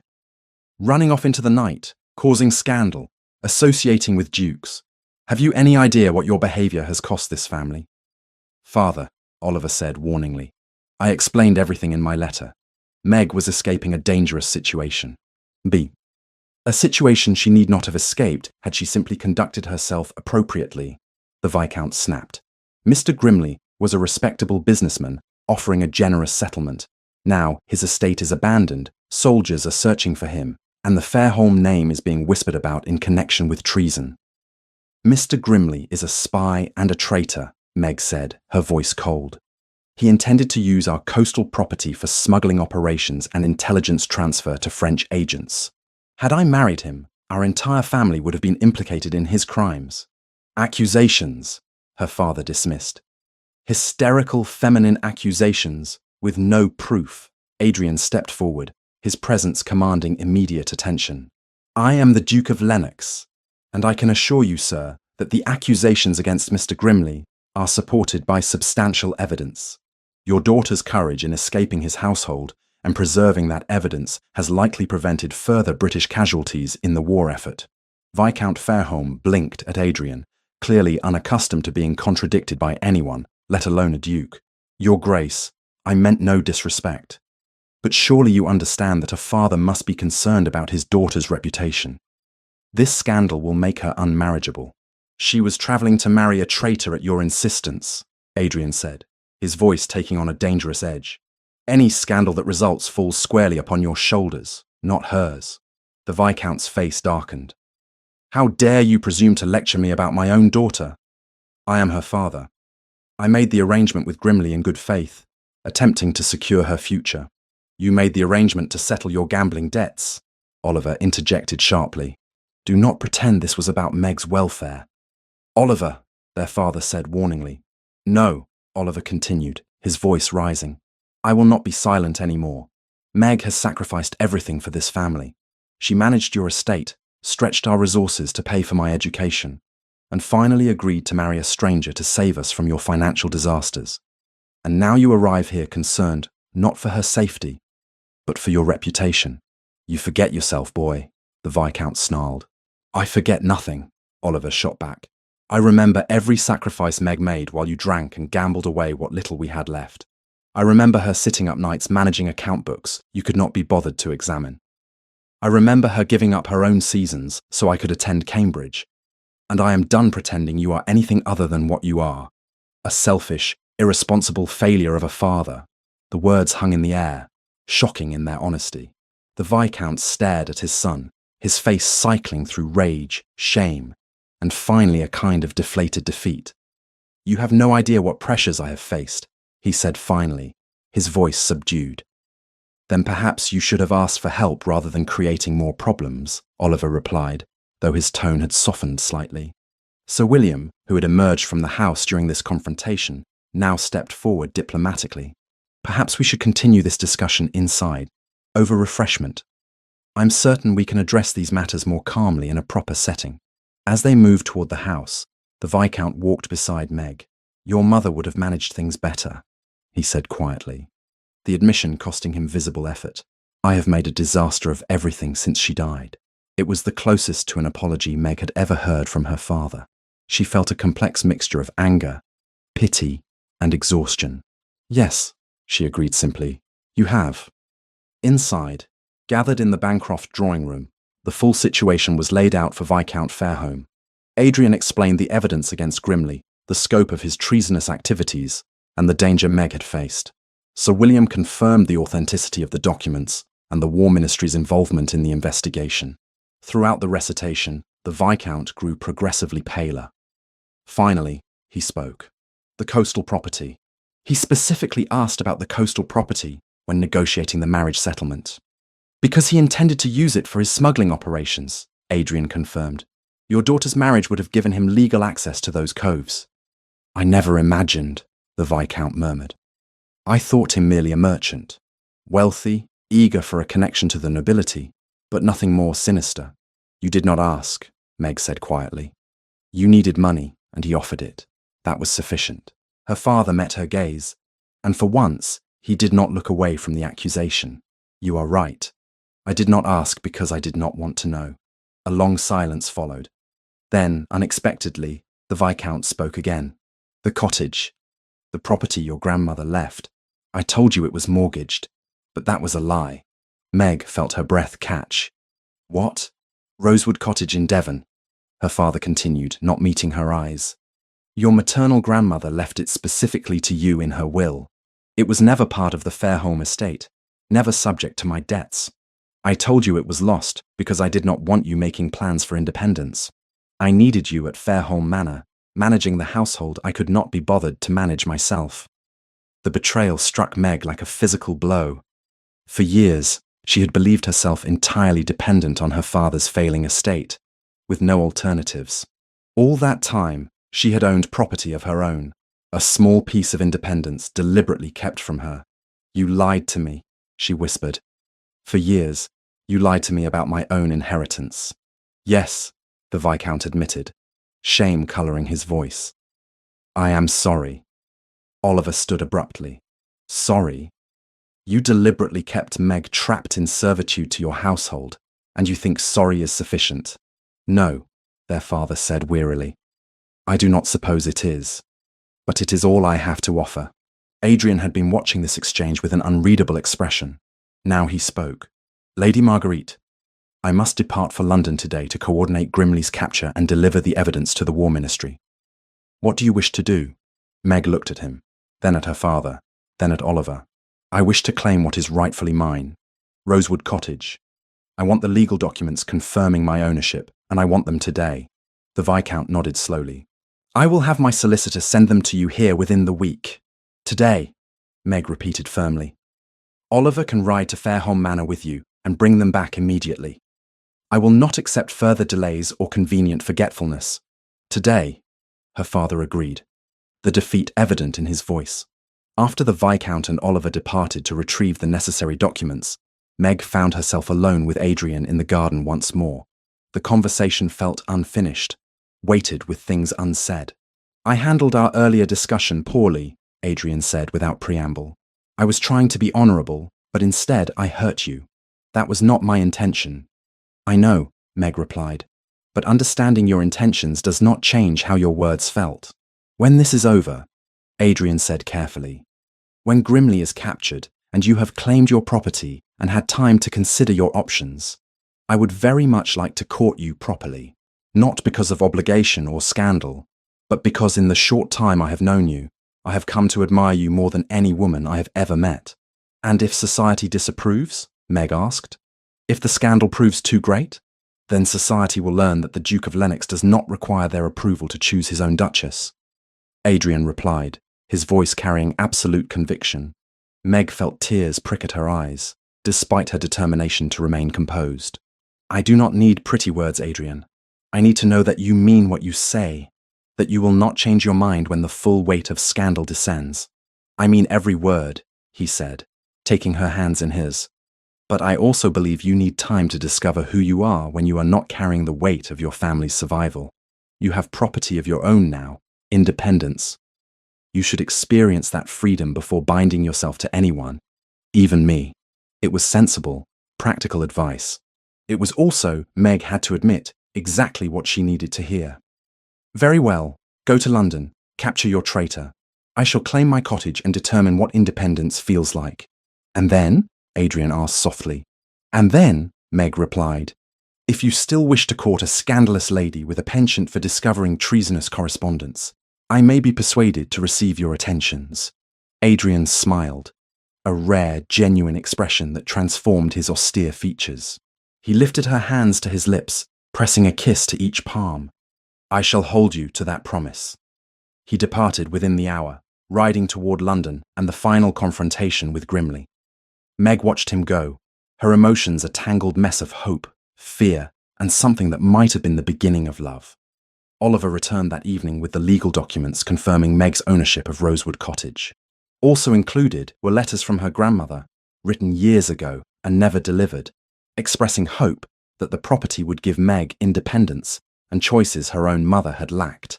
Father gave these to me without argument, Oliver said, watching Meg read through tear-blurred eyes. I think perhaps he truly is sorry, in his limited way. Sorry does not undo years of lies, Meg replied, but she carefully folded the letters and placed them with the legal documents. evidence of the grandmother she barely remembered, but who had thought of her future with more care than her own father ever had. 2 days later, word reached Bancroft Hall that Grimley had been captured attempting to board a ship for France. Adrian's express message was brief but triumphant. The traitor was in custody, his confederates being rounded up, and the evidence Meg had discovered would ensure convictions. But there was troubling news as well. Lady Vivian Hartley had been making the rounds of London society, spreading carefully worded rumours about Meg's behaviour. According to Vivian's version of events, Meg had used the supposed danger from Grimley as an excuse to pursue an inappropriate relationship with the Duke of Lennox, staying at his friend's estate without proper chaperone and scandalising all who heard the tale. She is positioning herself as an alternative, Lady Bancroft explained gently as she shared the London correspondence with Meg, making herself appear virtuous in contrast to your supposed impropriety. There are whispers that the Duke may offer for her to repair the scandal. Meg felt a cold fist clench around her heart, but she lifted her chin and met Lady Bancroft's sympathetic gaze. Then I suppose we shall see what the Duke truly values, will we not? 3 more days passed before Adrian returned to Bancroft Hall. Meg heard his arrival from the garden where she had been reading her grandmother's letters for perhaps the 10th time. She rose slowly, smoothing her borrowed dress, and walked toward the house with her heart hammering against her ribs. He stood in the entrance hall, travel-stained and exhausted but whole. When he saw her, his severe expression softened into something that made Meg's breath catch. "It is done," he said simply. "Grimley and 6 of his associates are in custody. They will hang for treason within the month. And the scandal?" Meg asked, proud of how steady her voice remained. "I understand Lady Vivian has been busy in London." Adrian's expression hardened. "Yes, she has. Spreading lies and positioning herself as a virtuous alternative. I made my position abundantly clear to her and to anyone else who would listen." He stepped closer. "I am not interested in Lady Vivian's machinations. I am interested in claiming a cottage in Devon if its owner will permit me to call upon her there."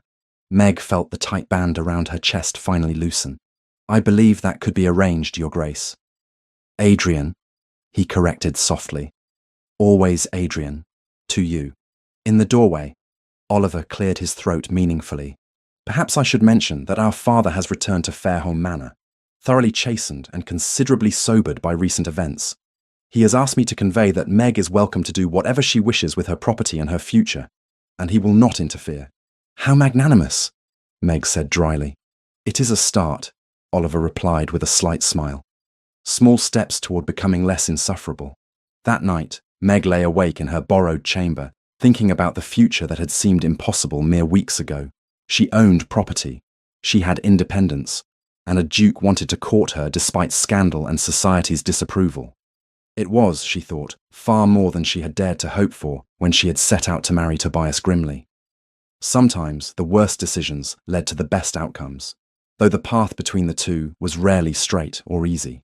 Tomorrow she would begin planning her journey to Devon, to Rosewood Cottage, and the life her grandmother had dreamed for her. And Adrian, freed from his investigation and the immediate demands of duty, would follow when his own obligations allowed. They would face scandal, certainly. Society would whisper and judge, but they would face it together, and that made all the difference. The interrogation chamber in London's War Ministry building was austere and cold. Stone walls that had witnessed countless confessions over the decades. Tobias Grimley sat shackled to a heavy oak chair, his expensive clothing now rumpled and stained. The veneer of gentility stripped away to reveal the calculating criminal beneath. Adrian stood across from him, flanked by 2 military officials and a clerk recording every word. Behind a screen, unseen but listening, were representatives from the Home Office and the Admiralty. The evidence spread across the table between them told a damning story of years of betrayal. "You have one opportunity to reduce your sentence from hanging to transportation," the senior official, Colonel Matthews, stated without inflection. "Tell us everything. Names, contacts, methods. Hold nothing back." Grimley's eyes, formerly so confident, now darted between the men surrounding him. "I want guarantees. Written promises that cooperation will spare my life. You are in no position to negotiate terms," Adrian said coldly. "You sold intelligence that cost British soldiers their lives." You coordinated with French agents while profiting from contracts with His Majesty's Navy. The evidence is overwhelming. Your only choice is between the rope and the prison hulks bound for Australia." A long silence followed. Finally, Grimley spoke, his voice defeated. "Very well. I will tell you what you wish to know. But understand, I was not alone in this. There were others, men of far greater standing who looked the other way when convenient. Over the next hours, a picture emerged of a network more extensive than Adrian had initially suspected. Grimly named merchants, minor officials, even 2 members of parliament who had accepted bribes to facilitate his operations. Each revelation was carefully documented, each name added to a list that would result in arrests across England.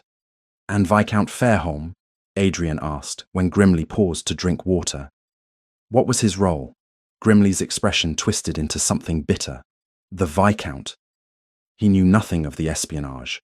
I required only his coastal property, not his active participation. But he was not entirely innocent either. "Explain," Colonel Matthews demanded. "I paid him £10,000 upon agreement to the marriage contract," Grimley said.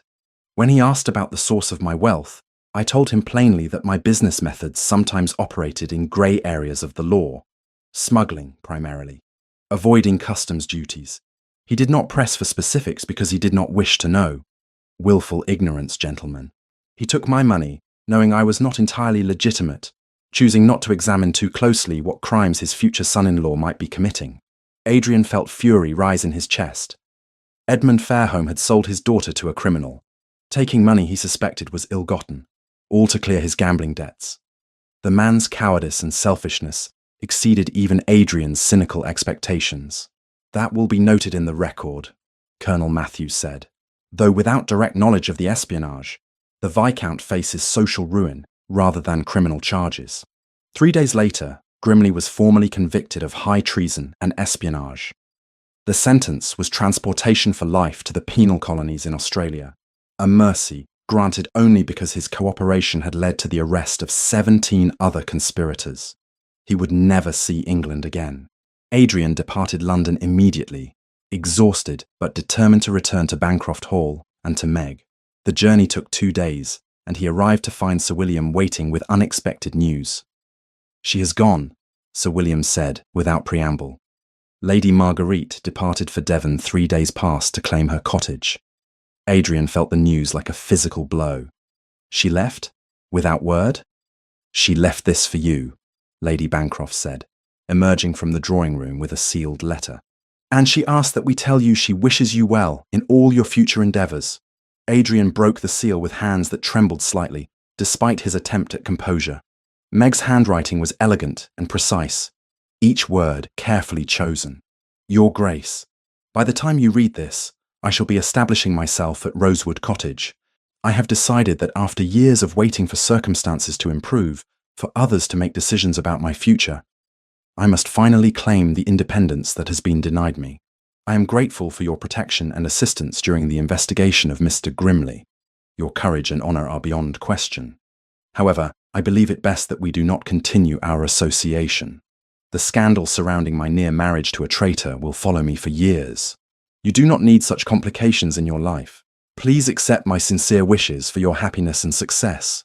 Respectfully, Marguerite Fairholme."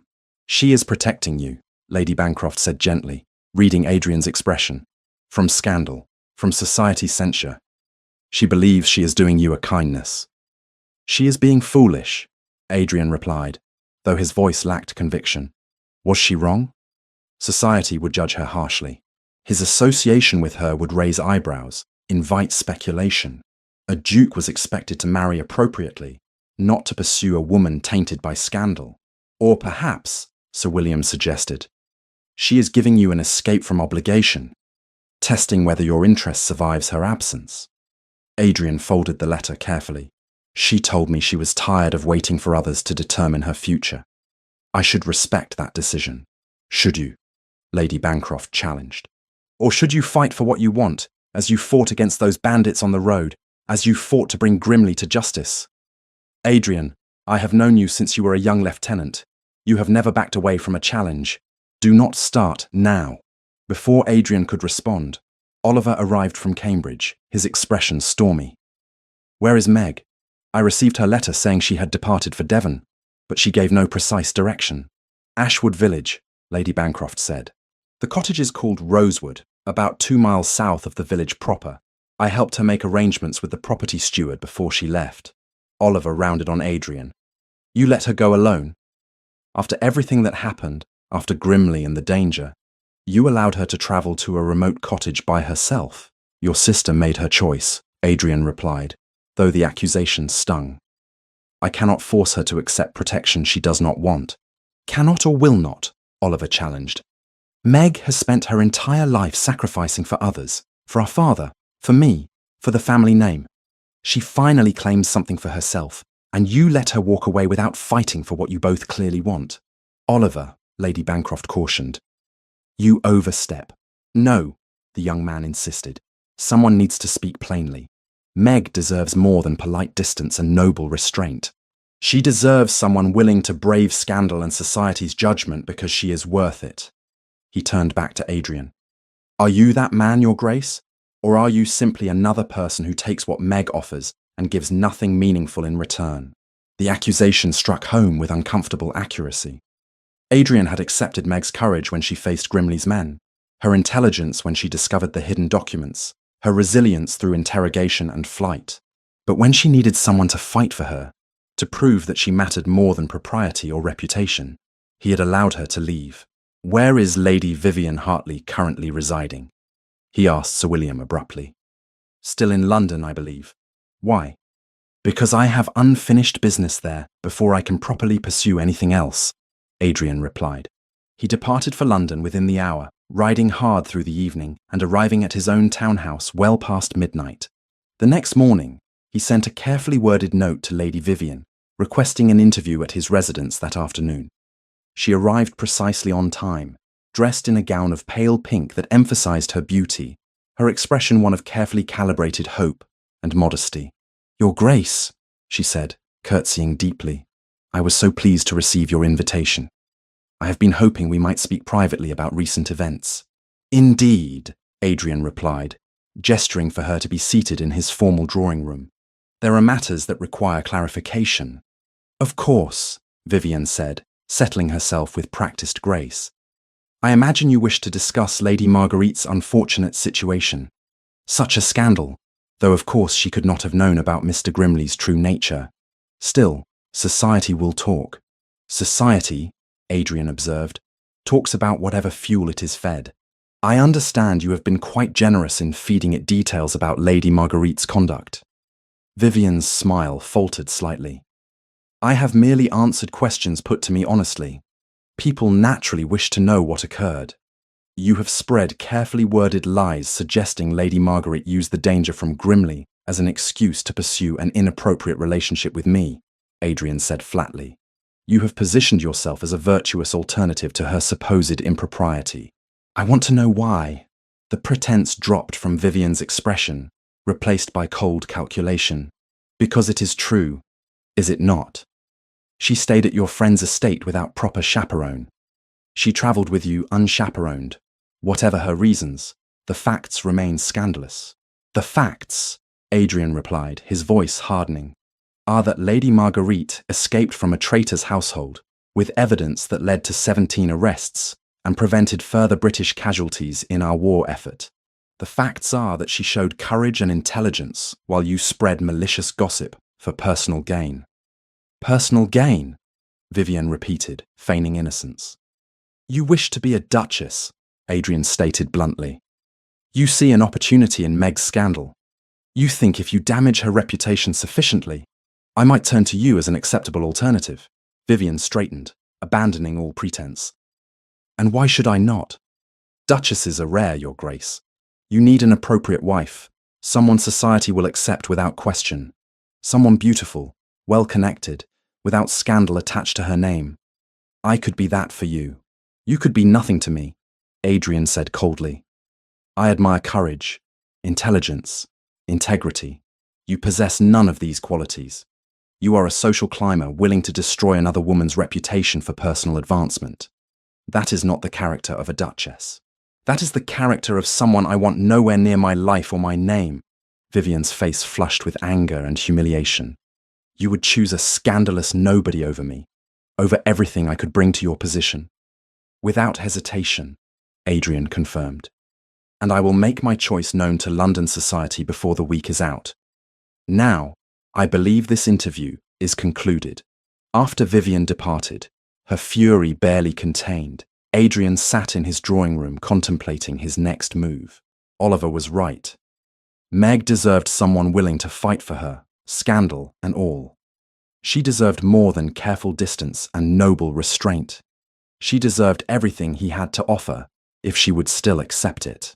The following morning, Adrian began making arrangements for a journey to Devon. But first, one final matter required his attention. He sent for his solicitor and spent 3 hours ensuring that certain legal documents were prepared, signed, and sealed. Only then did he allow himself to depart for Ashwood Village and Rosewood Cottage, carrying with him not just his heart, but proof of his commitment that could not be dismissed as mere pretty words. Meg deserved proof. He intended to provide it. The journey to Devon took Adrian 2 days of hard riding. Autumn had settled over the countryside, painting the landscape in shades of amber and rust. The closer he drew to Ashwood Village, the more his determination solidified. He had spent weeks preparing for this moment, ensuring every legal detail was perfect, every argument rehearsed. Yet, when Rosewood Cottage finally came into view on a rain-swept afternoon, all his careful preparation seemed suddenly inadequate. The cottage was smaller than he had imagined, built of warm, honey-coloured stone with a slate roof and climbing roses that still bore late blooms despite the season. Smoke curled from the chimney, and the gardens showed signs of recent cultivation. Someone had cleared the overgrown beds and planted late vegetables. New shutters gleamed with fresh paint beside the windows. Meg had been busy. Adrian dismounted and tethered his horse to the gatepost, taking a moment to compose himself before approaching the door. Rain dripped from his hat brim as he knocked, his heart hammering with an anxiety he had not felt even facing armed enemies on the battlefield. The door opened to reveal Meg herself, wearing a simple day dress of green wool, her sleeves rolled to the elbows and a smudge of dirt on her cheek. Her eyes widened when she saw him, surprise giving way quickly to something more guarded. "Your Grace," she said, her tone carefully neutral. "This is unexpected. Adrian," he corrected quietly. "Please, may I come in?" She hesitated, then stepped aside. "You are soaked through. Come in before you catch your death." The interior of the cottage was modest but charming. A fire burned cheerfully in the stone fireplace, and the furniture, though simple, showed evidence of careful restoration.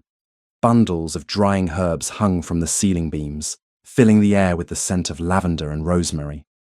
Books lined a small shelf beside the hearth, and through an open doorway, Adrian could see a kitchen garden visible through the window.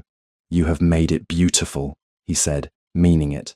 "It is mine," Meg replied, and the pride in her voice was unmistakable. "For the first time in my life, I have something that is entirely my own, not managed for someone else, not sacrificed to family obligations. Mine. I am glad," Adrian said. "You deserve that independence." An awkward silence fell. Meg moved to the kettle hanging over the fire, busying herself with preparing tea. "Why have you come, Your Grace?" "I thought my letter made my position clear." "Your letter," Adrian said, "was noble and self-sacrificing and completely wrong." Meg's hands stilled. "Wrong. You assumed I needed protection from scandal, that associating with you would damage my reputation beyond repair." Adrian moved closer, though he was careful not to crowd her. "You assumed I cared more about society's approval than about you. And do you not?" Meg challenged, turning to face him. "You are the Duke of Lennox. You have responsibilities, expectations. A scandalous wife would complicate your life considerably." "My life," Adrian said firmly, "has been empty of meaning for years. I fulfilled my duty during the war, came home to manage estates I did not want, and moved through society like a ghost. Then I met you. And for the first time since my father's death, I felt alive again." Meg's expression wavered between hope and skepticism. "Pretty words, Adrian, but you let me leave. You did not fight for us when it mattered. You were right, he admitted, the confession costing him. I told myself I was being honourable, giving you time and space to discover your independence. But the truth is, I was afraid. Afraid that if I pressed my suit too quickly, you would feel obligated by everything I had done for you. Afraid that your acceptance would be gratitude rather than genuine affection. So you let me go, Meg said quietly. I let you go, Adrian agreed. And I have regretted it every day since.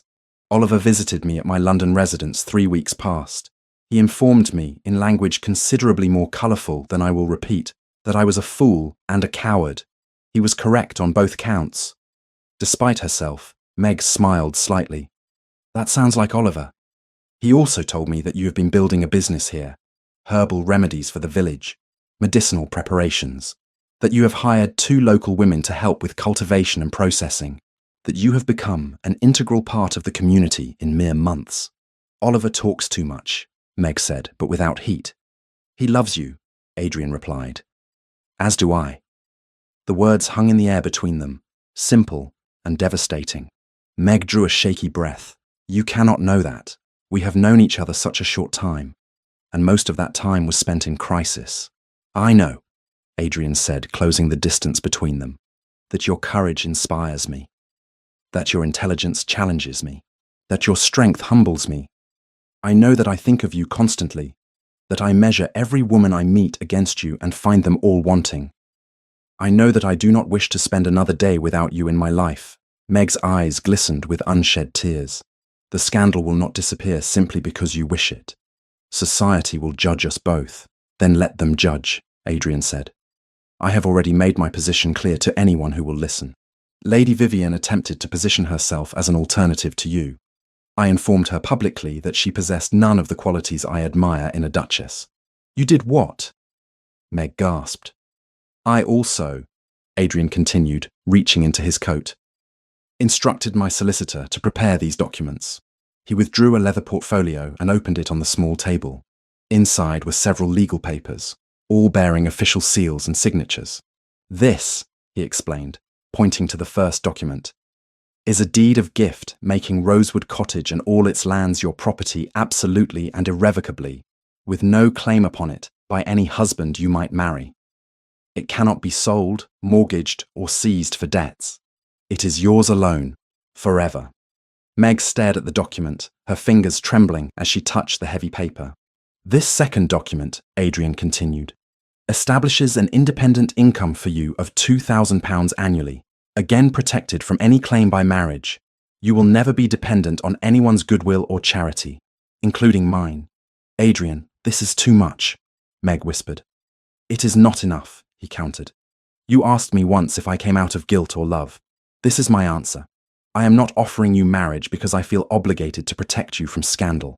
I am offering you freedom, security, and independence first.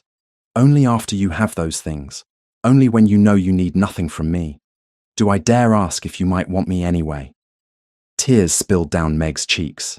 You prepared all of this before coming here, before knowing if I would even see you. I prepared it because regardless of your answer, you deserve security and independence. That is not contingent on your feelings for me. Adrian took her hands in his grip warm and steady. Marguerite, I am asking you to marry me not because society demands it, not because scandal requires it, but because I cannot imagine my life without you. As partners, as equals. But if you prefer your independence to marriage, if you would rather I leave and never return, I will respect that choice. The documents are yours regardless. Meg looked down at their joined hands, then up at his face. You would truly give me all this, and walk away if I asked? Yes, Adrian said simply. Your happiness matters more to me than my own desires. She was quiet for a long moment, and Adrian felt his heart hammering against his ribs, waiting for a verdict that would determine the rest of his life. I do not want you to walk away, Meg said finally, her voice barely above a whisper. I never wanted that. But I needed to know that you saw me as more than an obligation or a problem to solve. I needed to know you would fight for us, even when it was difficult. I will fight for us every day for the rest of my life, Adrian promised, if you will have me. Yes, Meg said, and then more strongly. Yes, Adrian, I will marry you. He pulled her into his arms, and they stood together in the cottage's warmth while rain drummed on the roof above. When they finally drew apart, Meg laughed shakily. Society will be scandalized. A duke marrying a woman connected to a traitor, who lived unchaperoned for months, who runs a business like a common merchant. Society, Adrian observed, needs something to talk about besides the weather. We might as well give them quality material. Over tea, they made plans. They would marry quietly in the village church with Oliver and the Bancrofts as witnesses. They would divide their time between Rosewood Cottage and Adrian's estates, with Meg maintaining full control over her herbal business, and they would face whatever scandal arose together as partners. What about my father? Meg asked. Have you heard how he fares? Adrian's expression grew serious. He has retreated to Fairholme Manor and, according to Oliver, has significantly reduced his drinking and gambling. The shame of his association with Grimley, even if indirect, has sobered him considerably. He sends his regards and his apologies, though he doubts you will forgive him. I do not know if I can forgive him entirely, Meg admitted, but perhaps in time I can accept him for what he is, rather than resenting him for what he failed to be. That seems wise, Adrian said. As evening fell and the rain continued, they sat together by the fire, planning a future neither had dared hope for weeks before. Adrian told her about the arrest of Grimley's Confederates, about the gratitude expressed by the War Ministry for the evidence she had provided. Meg described her work establishing the herbal business, the women of the village who had welcomed her despite her lack of family connections. You have built something remarkable here, Adrian said, looking around the cottage with genuine admiration. Not just the business, but a life, a place where you belong.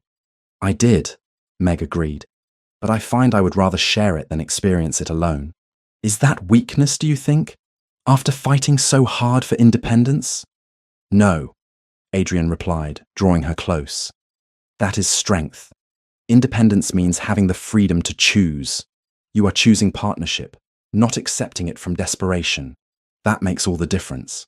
Outside, the autumn rain continued to fall, washing the countryside clean and preparing the earth for new growth. Inside Rosewood Cottage, two people who had found each other in the midst of danger and scandal began building something far more precious than either had imagined possible. A future founded on mutual respect, genuine affection, and the courage to choose love, even when the world might judge them for it. The wedding took place on a clear October morning in the small stone church of Ashwood Village. Sunlight streamed through ancient stained glass windows, casting pools of amber and blue across the worn flagstones where generations of Devon families had stood to exchange their vows.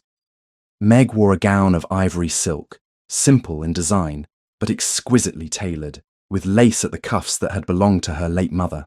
Her hair was dressed with white roses from the cottage garden, and she carried a small bouquet of the same flowers mixed with sprigs of lavender. There were no diamonds, no elaborate jewels, only the emerald ring Adrian had given her during his proposal and her grandmother's pearl earrings. The guest list was modest by ducal standards. Sir William and Lady Bancroft sat in the front pew, beaming with parental pride. Oliver stood beside Adrian as witness, his young face serious with the weight of the occasion. Mrs. Dawson, recovered fully from her ordeal, wept quietly into her handkerchief. A scattering of villagers filled the remaining pews, curious and welcoming in equal measure. The vicar, Reverend Mortimer, a kindly man of 60 with a face weathered by decades of Devon winters, conducted the ceremony with quiet dignity. When he asked if anyone knew cause why these two should not be joined in holy matrimony, the silence that followed held no whispers, no scandalized objections. London society might judge, but here in this small parish, they were simply a man and a woman pledging their lives to one another. I, Adrian Alexander Vance, take thee, Marguerite Catherine Fairholme, to be my wedded wife, Adrian said, his deep voice carrying clearly through the church. To have and to hold from this day forward, for better, for worse, for richer, for poorer, in sickness and in health, to love and to cherish, till death us do part. Okay. When Meg spoke her own vows, her voice trembled only slightly, strengthened by the steady pressure of Adrian's hands holding hers. I, Marguerite Catherine Fairholme, take thee, Adrian Alexander Vance, to be my wedded husband, to have and to hold from this day forward, for better, for worse, for richer, for poorer, in sickness and in health, to love and to cherish, till death us do part. The ring Adrian placed on her finger was his mother's wedding band, a simple gold circle worn smooth by years of wear. With this ring I thee wed, he said softly. With my body I thee worship, and with all my worldly goods I thee endow. When Reverend Mortimer pronounced them man and wife, Adrian kissed Meg with a tenderness that made Lady Bancroft weep harder and caused Oliver to clear his throat roughly. Outside the church, villagers threw dried lavender and rose petals, and the church bells rang joyfully across the autumn countryside. The wedding breakfast was held at Rosewood Cottage, transformed for the occasion. Tables had been set up in the garden despite the season's chill, and Lady Bancroft had organised a feast that would have done credit to a far grander establishment.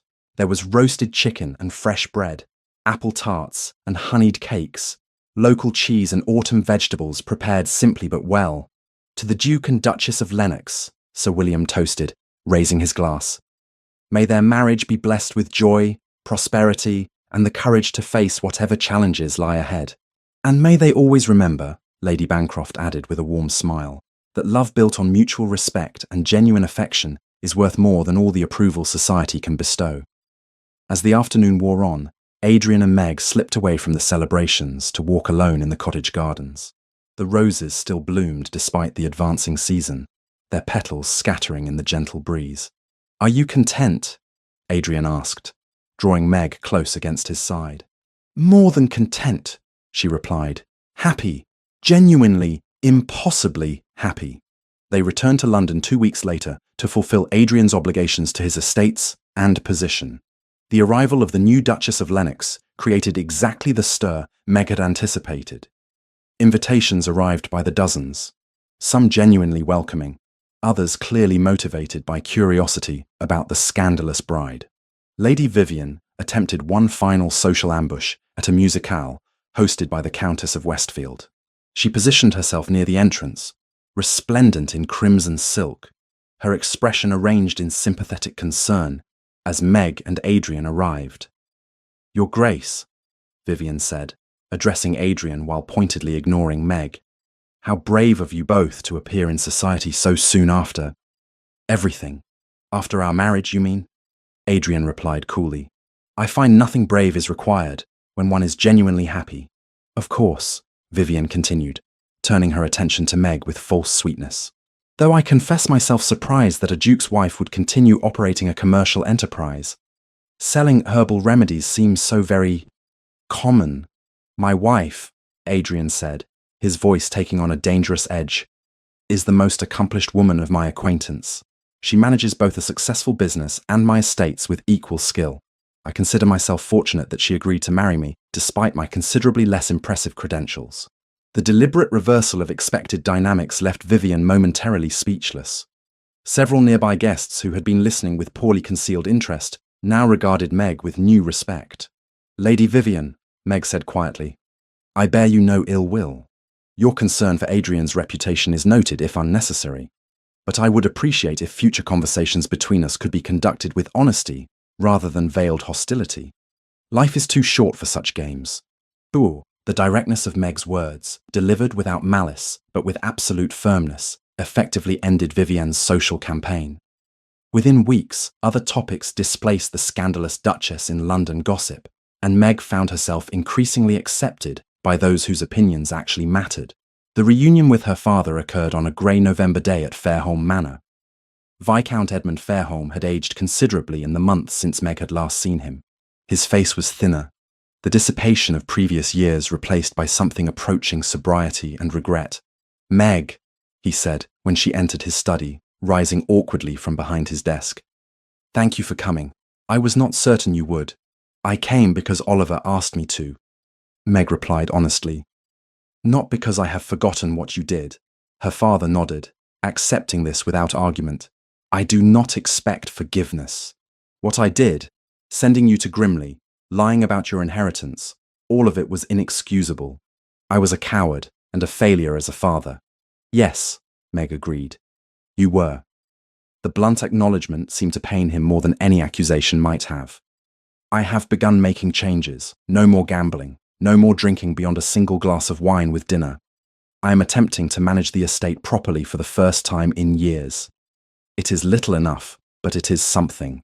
It is a start, Meg said. But father, understand that my forgiveness, if it ever comes, will be earned over years, not granted in a single conversation. You squandered my trust. Rebuilding it will take time and consistent proof of change. I understand, the Viscount said quietly, and I am prepared to spend whatever time is necessary demonstrating that I can be the father I should have been all along. As Meg left Fairholme Manor that day, she felt neither forgiveness nor hatred, but something more complex. Her father's failures had shaped her life in ways both harmful and ultimately strengthening. She could not erase that history, but perhaps in time she could accept it without bitterness. The months that followed brought changes beyond anything Meg had imagined during those desperate weeks when she had been travelling to marry Tobias Grimley. She divided her time between Devon and London, managing Rosewood Cottage's expanding herbal business, while also assuming the duties of a duchess with surprising ease. In spring, Oliver married his solicitor's daughter, Catherine, in a ceremony that Meg helped arrange. Watching her brother speak his vows with genuine love shining in his eyes, Meg felt the final weight of responsibility lift from her shoulders. Oliver was settled, happy, building his own life. She had succeeded in the one goal that had driven her for so many years. By summer, Meg discovered she was with child. The announcement brought joy from all quarters. Lady Bancroft immediately began knitting tiny garments. Oliver declared himself prepared to be the best uncle in England, and even the Viscount sent a carefully worded letter expressing his hope to one day meet his grandchild. Adrian's reaction was the most profound. He held Meg for long moments in their chamber at the London house, his face pressed against her hair, and when he finally spoke, his voice was rough with emotion. You have given me everything I did not know I needed. A home, a purpose, a future. And now this. I will spend the rest of my life being worthy of you. You already are, Meg replied softly. Every single day, you already are. On a crisp autumn afternoon, a year after their marriage, Meg stood in the gardens of Rosewood Cottage, watching Mrs. Dawson instruct the new apprentices in the proper harvesting of late-season herbs. The herbal business had grown beyond anything she had initially imagined, now supplying remedies not just to Ashwood Village, but to physicians across Devon and beyond. Inside the cottage, Adrian worked at the desk in their sitting room, reviewing estate accounts and correspondence. Through the window, Meg could see him pause occasionally to smile at something he read, his severe features softened by contentment. She rested her hands on the swell of her belly, feeling the flutter of life within. Their child would be born in winter, arriving into a world far different from the one Meg had inhabited just 2 years prior. This child would know security, love, and parents who had chosen each other, not from desperation, but from genuine affection. Oliver's carriage appeared on the lane, bringing him and Catherine for their monthly visit. As Meg watched her brother help his pregnant wife down from the vehicle, she marvelled at how completely their lives had transformed. 2 years ago, they had been trapped by debt and limited options. Now they were building futures of their own choosing. Meg, Oliver called, waving enthusiastically. We have news. As family and friends gathered in the cottage that evening, filling it with laughter and warmth, Meg looked around at the life she had built, not through marriage to a traitor, not through continued sacrifice and self-denial, but through courage, determination, and the love of a man who valued her not for what she could provide him, but for who she truly was. The scandal that had threatened to destroy her reputation had faded into background noise, displaced by the reality of her competence, her kindness, and her refusal to be defined by others' judgments. She was the Duchess of Lennox, yes, but she was also Meg Fairholme, who ran a successful business, managed estates with skill, and built a life on her own terms. That night, as she lay in Adrian's arms listening to the rain on the cottage roof, Meg thought about the frightened woman who had set out to marry a stranger to save her family. She thought about bandits on the road, desperate flight through darkness, and the moment she had chosen independence over security. No regrets, Adrian murmured against her hair. None, Meg replied. Not a single one. Outside, the autumn wind swept through the roses, carrying away the last petals of summer and making room for winter's quiet strength. And inside Rosewood Cottage, Two people who had found each other in the midst of danger and scandal slept peacefully, secure in the knowledge that the love they had built was strong enough to weather any storm society might send their way.